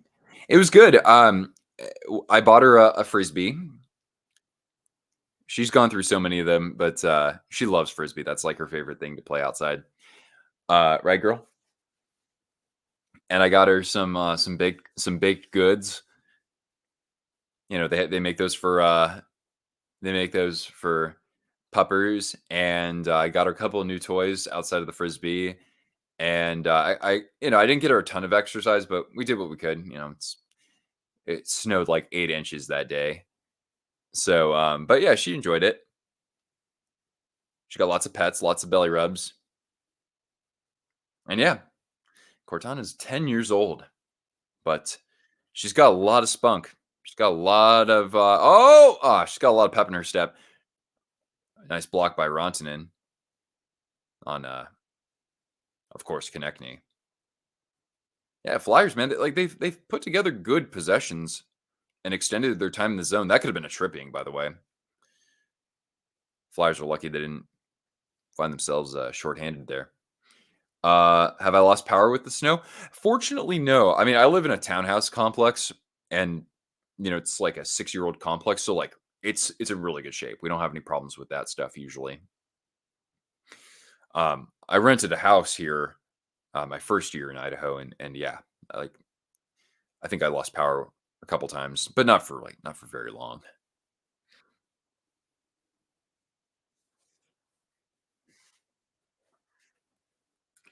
But yeah, thank you guys for hanging with me here. I hope you have a fun rest of your weekend ahead. I'm sticking around through the end of the game. Just wanted to, of course, let you know that I appreciate you being here.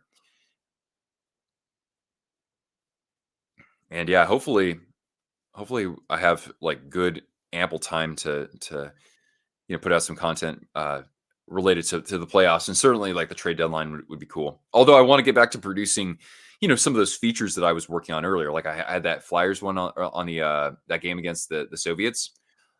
Like I want to do more stuff like that too, but that takes a lot of time.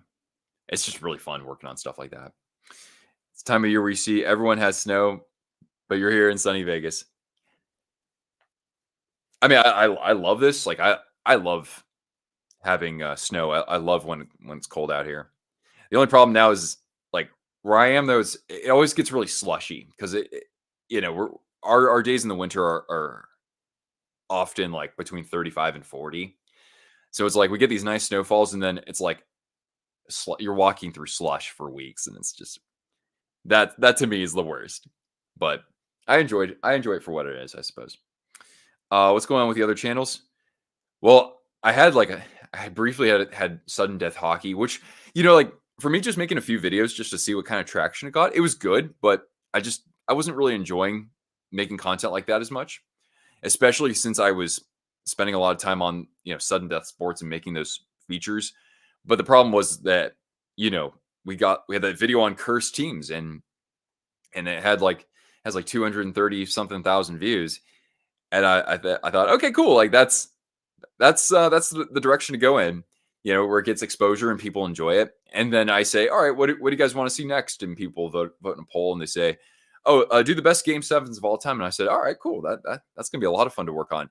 And then get like 3,000 views. And so when you're working like that on something that only gets that many views, and you spend like 100+ hours on it, it's just not sustainable, unfortunately. But I haven't like completely abandoned the idea of making content there. I just need to kind of I don't know, it's really hard just shifting gears like that so frequently, because you think something works and then you try to build on top of it, and then the next thing doesn't get anywhere near the traction, So it's kind of a crappy guessing game, but I'm still doing it. The video is awesome. Oh, the cursed teams one, or the Flyers one. Vegas beat the Rangers 5-1. That's convincing. Not to mention like with half their players out of the lineup. Yeah, Rangers have slowly been sliding. Oh, John says thoughts as a Vikings fan on the NFC North teams in the playoffs. I know, right? Oh, jeez. uh, Look, I I'm impressed that the Packers have done what they've done.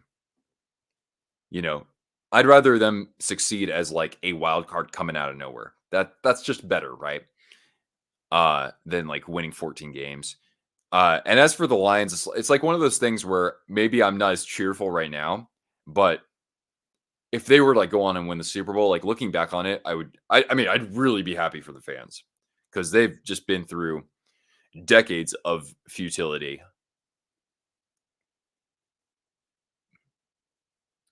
Strictly Sharks podcast. Yeah, I have. Honestly, if I ever do, it's probably going to be when they actually start being good.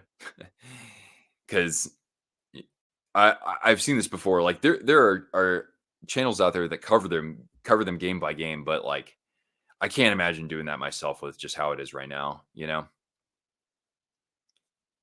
You like the Packers and the Vikings. Wow, you are a rare breed. You have family from like Eau Claire, Wisconsin, or something. That's like right between the two. Yeah, and Dean, it'd be one thing maybe if I were a fan of like how like Dangle's a Maple Leafs fan, right? He's gonna have a huge audience. If I was a if even if I was a Flyers fan, like I could probably get a pretty good audience for that, or a Blackhawks fan, right? But you know, Steve is able to build the audience he does in part not just because the Leafs have a huge fan base and a goal, by the way, is that Tyson Forster? It is, and it's 5-3 with 14 and change remaining. So Flyers, again, they might be teasing us by trying to get back into it. But yeah, I just don't I don't know if I could ever like, if the algorithm worked in my favor, it's like could I really get that many people interested if I was talking just about the Sharks? I don't know. Eventually once they get good, I might give it a try. Beautiful, beautiful shot. And that shot from Forster, oh yeah, just found a seam underneath the stick side arm. There we go. But yeah, it's anyway. I don't want to bore you too much with discussion about that. Uh, Bills and Jets. Yeah, man, that is different. All right. Did I update that to say 5-3? Okay, okay. So never. Yeah, pretty much, man. Yeah, because I mean, you can get all the draft picks in the world, right? But look at the Sabres, right? They've been running in circles for the last 13 years. So yeah, I don't want to make that promise and never get around to it.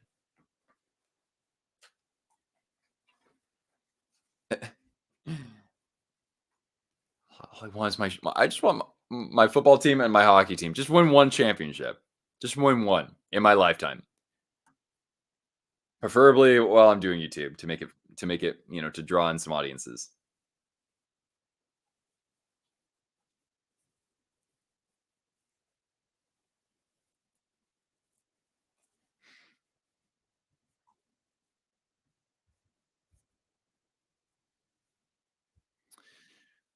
And the Flyers, by the way, are now up to 30 shots. Here's a chance for the Abs. Oh, good block in front. Thought they could have picked their own spot there or picked their corner. Eller or not Eller, Colton. Oh, just wide of the net off the rebound. O'Connor. Oh, O'Connor nearly getting the hat trick. Oh, Erson's playing for them, not Hart. So Hart got pulled. Couturier. Oh, good block from O'Connor at the other end. Good shift.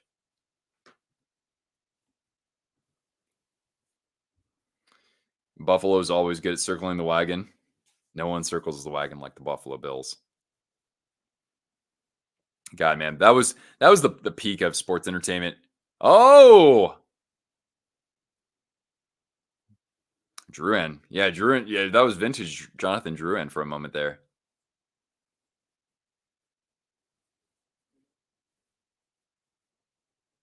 Yeah, I'm surprised that Hart got pulled. But then again, it was that late goal really did sting them quite a bit. So I guess I can see it. Let's see here. Who do the Flyers have next on their schedule? Down to 12 minutes in regulation here. So the Flyers have the Senators, Lightning, and Red Wings, and Bruins, and Panthers. So it's going to be a little challenging for them. Oh shoot! Are you kidding me? Cam Atkinson, it's 5-4. We got ourselves a game.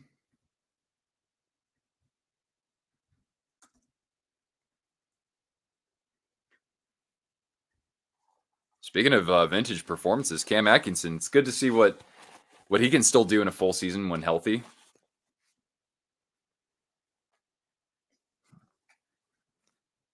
And yeah, he just was on the doorstep, got in behind Kale McCarr too.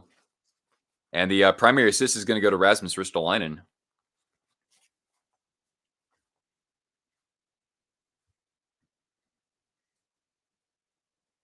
Yeah.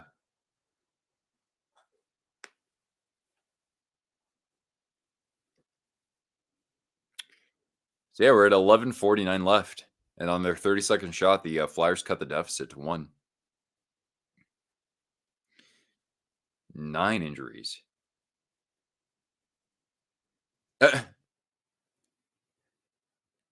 Yeah, at least yeah, but Nick, you didn't lose 10-1 back-to-back games. I think one was 10-0 and then the other one was 10-1 or something like that. Then we can have a conversation about that. Yeah.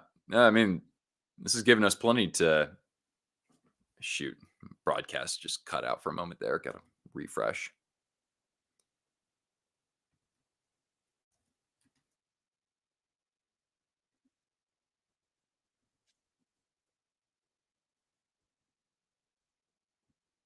There we go.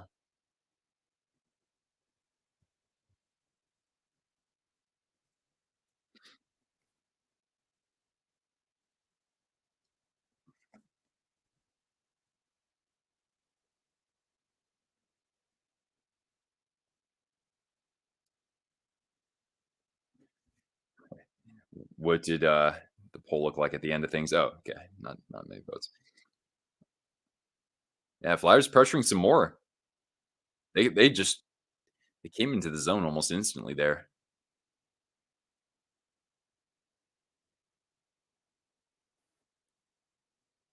Oh, my. Yeah, Eichel being out, of course. Aiden Hill, William Carlson. Yeah, William Carlson, I think his playoffs gets overshadowed by what we saw from Marchessault and Stone and Eichel, and not to mention Carlson's Stanley Cup parade speech, because he was excellent.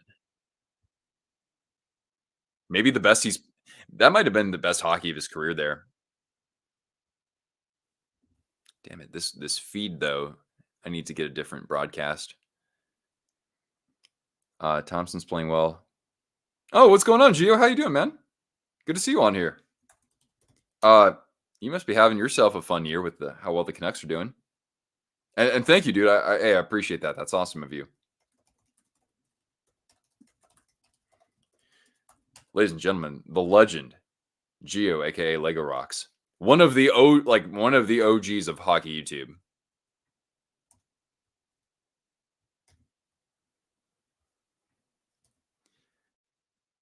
Uh, good luck tonight. Hopefully I get a chance to watch that game. Then again, I got football playoffs.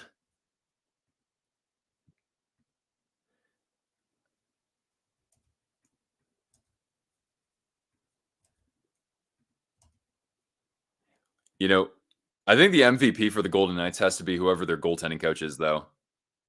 I mean, their goaltending for the most part has been pretty damn awesome ever since they took their first face off. Surprised as most of us are with the Canucks. Yeah. I didn't even predict them to go to the playoffs in my season predictions. Like, I wanted to predict them, but I did that last year. I said, "Oh yeah, full season with Boudreaux, guaranteed a wild card spot." And then, last year started the way it did, and so I said, I can't make the same mistake again." So that's why I didn't pick them. But My only hope would be that they would wear the black skate jersey through the playoffs. That'd be sweet. And looks like the Avalanche are going to go on the power play,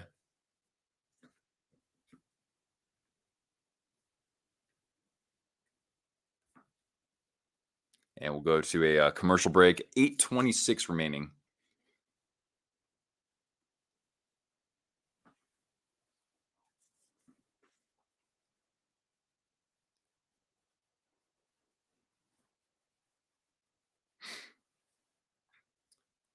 All right, so now it's 12:20 where I am. So that means that the Texans and Ravens probably. Oh no, that's at 1:30. I thought for some reason I thought that was earlier. Um, we're underway between the Jets and Senators, and also the Predators and Coyotes. Just FYI, and also we have a final from in the game between the Lightning and the Sabres. The Lightning held on 3-1. Goals from Nick Paul, Tyler Mott, and Calvin DeHaan. So no points tonight for Kucherov. Is he still leading? No, no, no. I think it's what it's McKinnon, right? No, Kucherov actually came in today as the leader in points, but McKinnon has now surpassed him because McKinnon has had a 3-point game.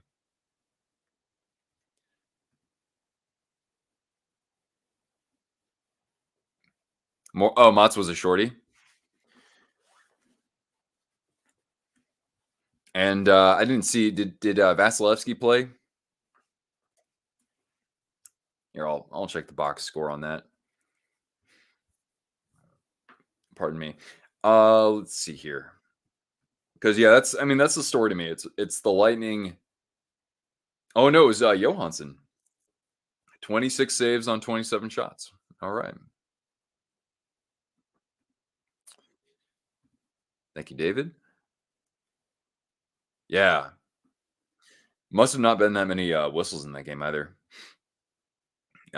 Penguins are Golden Knights. Penguins have been they're they're not like on a super hot streak, but they've been playing fairly well.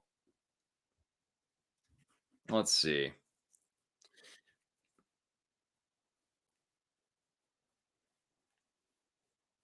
Who am I going to pick in that one? I've been selling the Penguins short recently, but it's in Vegas and they've been really good at home this year. It's going to be a 3-point game though. It'll be low scoring, but the Knights will win in overtime 3-2. That's my best guess. Hmm. All right. Now, Avs on the power play, by the way. What will Nathan McKinnon do this time? Makar? Oh, good save by Erson. Still alive, though. Now we get the whistle. Preds and Yotes. Well, you would think that the Preds would win. They've just held serve. They've been a steady team. They started the year like 5-10, and then they've just been pretty consistent in terms of results. The fans might say that the games have been kind of all over the place, but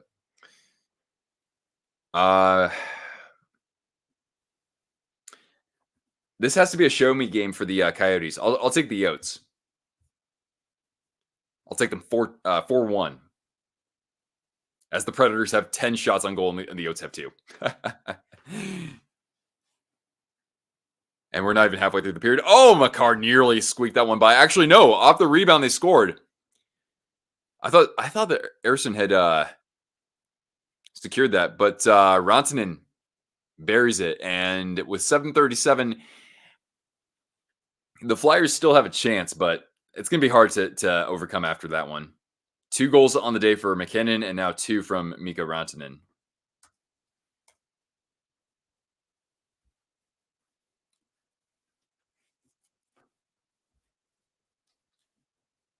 Yes, John, I do know that. Such an interesting name, right? The Show Me State. I live in the Gem State.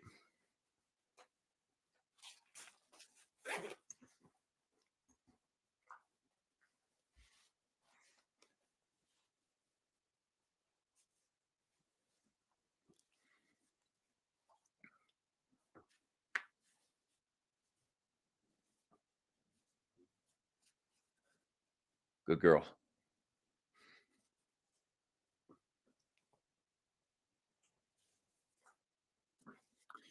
Actually, when this is done, I get to go to the post office or the postal annex and mail out some jerseys. Woo!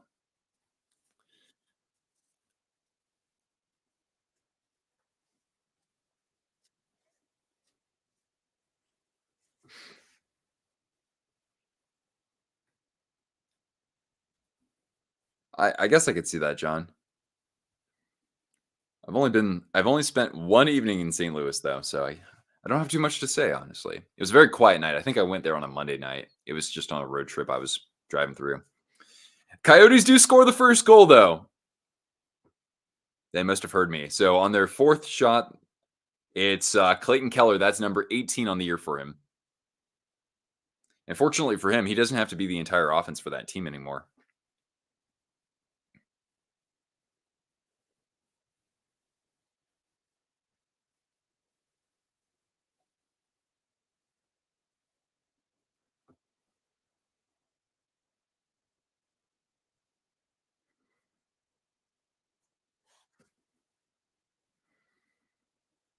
All right, we'll go to a commercial break.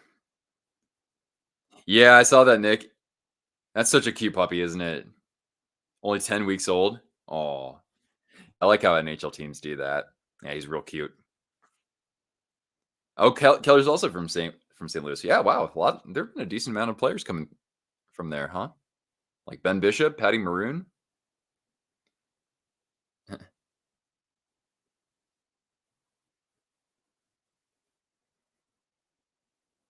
Oh, Arizona scored before you can get your bet in. Oh man, I wish I could have been quicker on the draw for you. But that's the thing. We have to have thoughtful assessments here on this channel.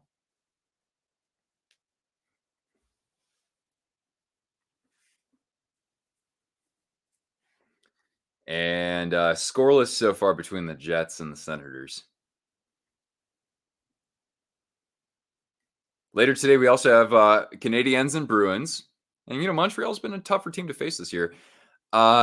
Stars and Devils, as somebody said earlier, a good old matchup of the teams that battled each other in the 2000 Cup final. Maple Leafs and Canucks, that's going to be fun.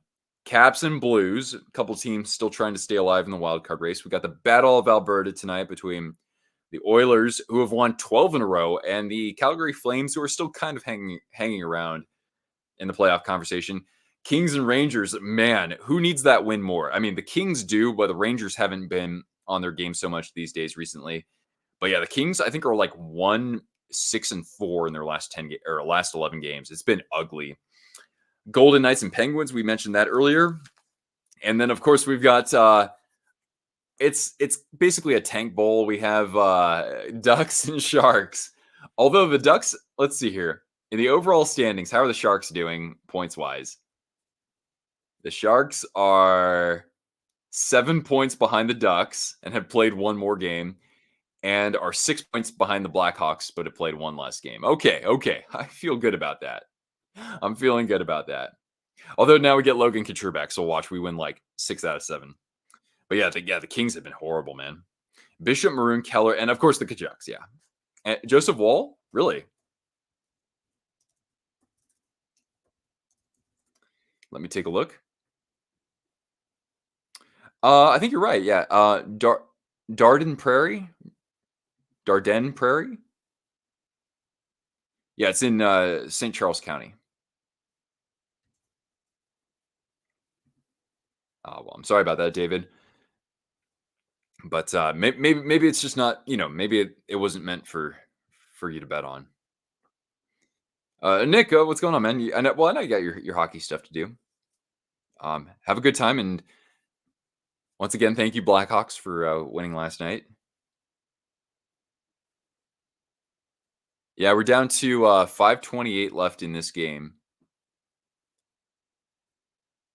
Oh, right on, Bond. Thanks for hopping in here. Hey, I mean, you guys have been a really good chat. Because I was like, damn, am I going to be able to carry this? Because I went to bed really late last night and was at a concert, so my voice is all shot. And I said, "Should I cancel this? Should I do a game tonight instead?" And I said, "No, no, no, no, no. I'm going to do this one. I'm going to do it." So thanks for sticking with Mr. Twist. All right, and yeah, we're at 5:15 left in this game. 6-4. Not completely insurmountable, but that power play goal really did set the Flyers back a little bit. Will the Flyers make it? I've liked their well, not there. That was not a good entry, but like they've had lots of good extended periods in the Avalanche's zone, and like the cycle looks really good here. They got it behind the net. York, that's kind of the one that's surprised me. I thought York would have had a bigger role on the team this year. Could have done Battle of Alberta. I could have, yeah. You know what I got to do though? If the oil, because we were talking about this not too long ago. Um,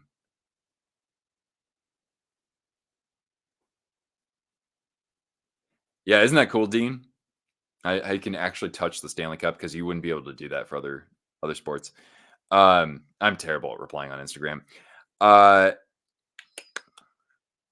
I was gonna say, yeah, the Oilers again. It's not inconceivable that they could challenge for the all-time record for wins in a row.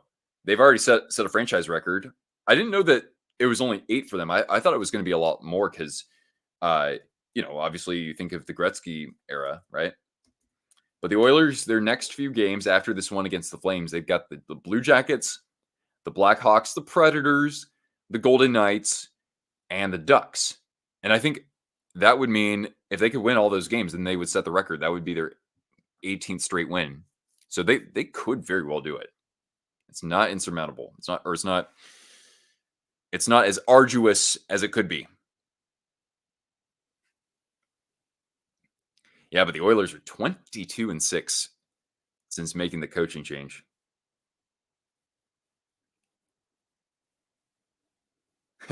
I am Nick. Yes, I've been making it with even though it doesn't feel like it, obscene amounts of caffeine.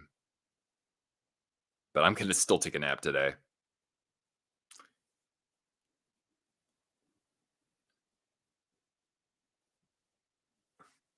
The Battle of Alberta goes to overtime, goalie fight. No, I won't. I got because I'll also be watching the 49ers and Packers. At least I hope I am.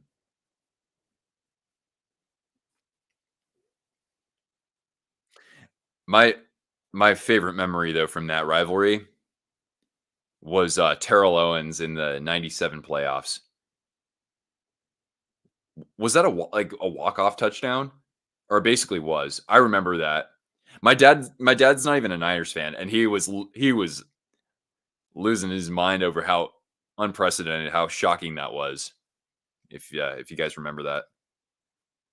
Oh, now Erson has left the net. So the Flyers attacking with 6 skaters. Avalanche send it down toward the empty net, but that's going to be an icing with 2:28 left.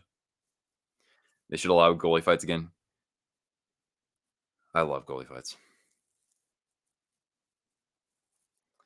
It is a walk-off touchdown, yeah. The catch part too, yeah.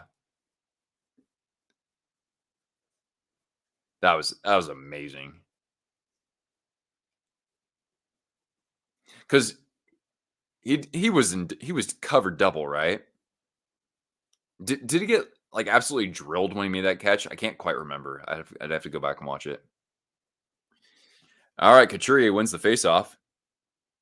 A shot from the point. Oh, little traffic in front. I think that Georgiev got a piece of that. Still alive though. And here's Frost to the point. Other point. So I don't know the Flyers numbers as well, but Konechny's out there at the half boards for the dot, looking for somebody in front. Good disruption there from Manton. And bad decision there by I don't know who that was for the Avs, but this is going to extend their possession and tire out the defense a little bit. Couturier getting doubled up. Konechny, a shot from the point. He has some skaters in front. A one-timer from the point, and that gets blocked and floated clear. Avalanche get a couple guys to change up, but some are still out there. Down to 130. Steve Young stumbled a bit on his drop back. Uh-huh. Yeah, I'm gonna have to go back and look at that. I mean, it'll probably come up, on the broadcast tonight anyway. Yeah, girl. I wonder who's gonna, sound the foghorn. I'd love to see Frank Gore do that. A shot from the point. Off the rebound. Oh, how did that not go in? Did Georgiev get a piece of that? Are you kidding me? Taves barely able to get that clear. Wow, Georgiev, that was huge.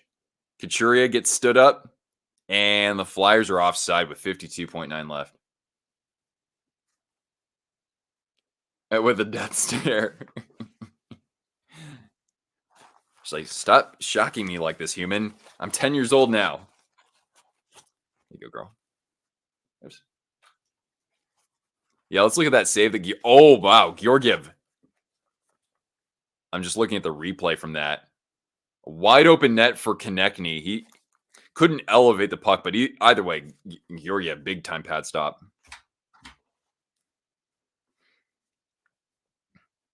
But yeah, my first jersey that I ever had, my parents didn't want to buy me jerseys of players, but they're like, you can have a Steve Young.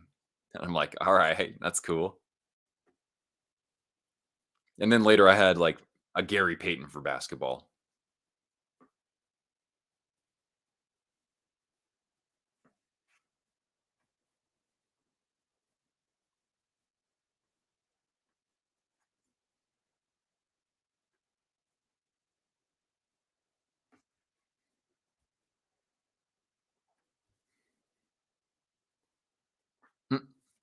Oh, girl. Frank Gore or Ricky Waters. Yeah, it's right, Ricky Waters. I forgot about him. He was kind of on his way out at the NFL by the time I really started watching.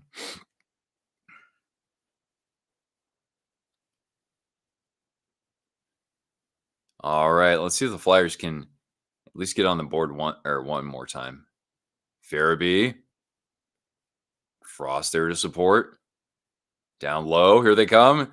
Nice save by Georgiev off Couturier, and everybody's crashing the net now, but Georgie has the puck in his clutches here. So we'll get another whistle with 34.6 left.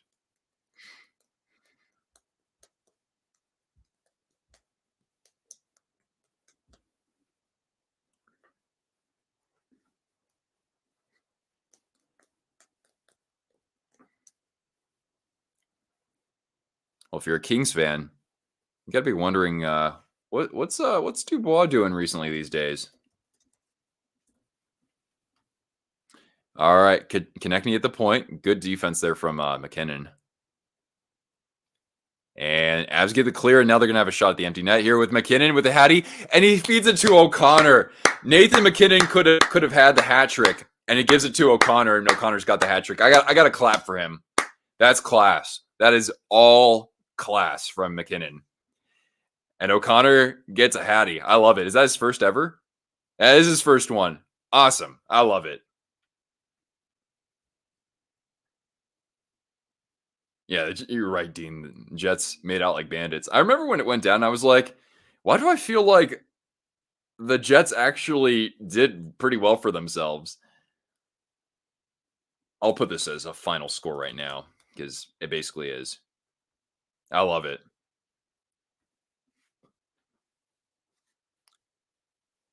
That's so cool.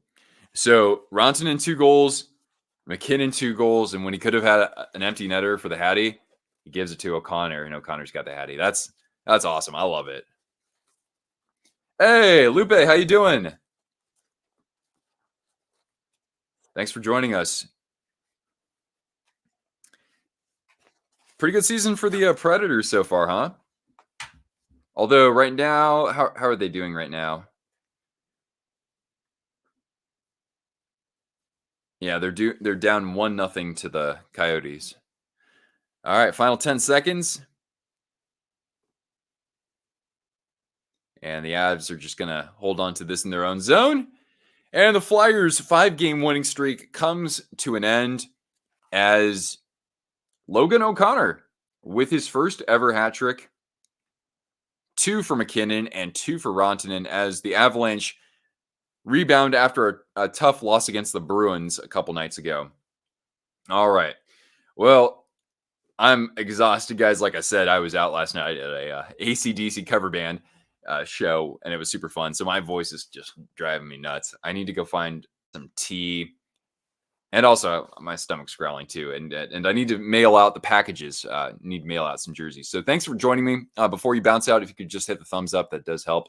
And stick around. We'll have hopefully some new content for you in the next few days. All right, Bromigo. All right, have a good one, guys. Enjoy the rest of the weekend, and go Niners.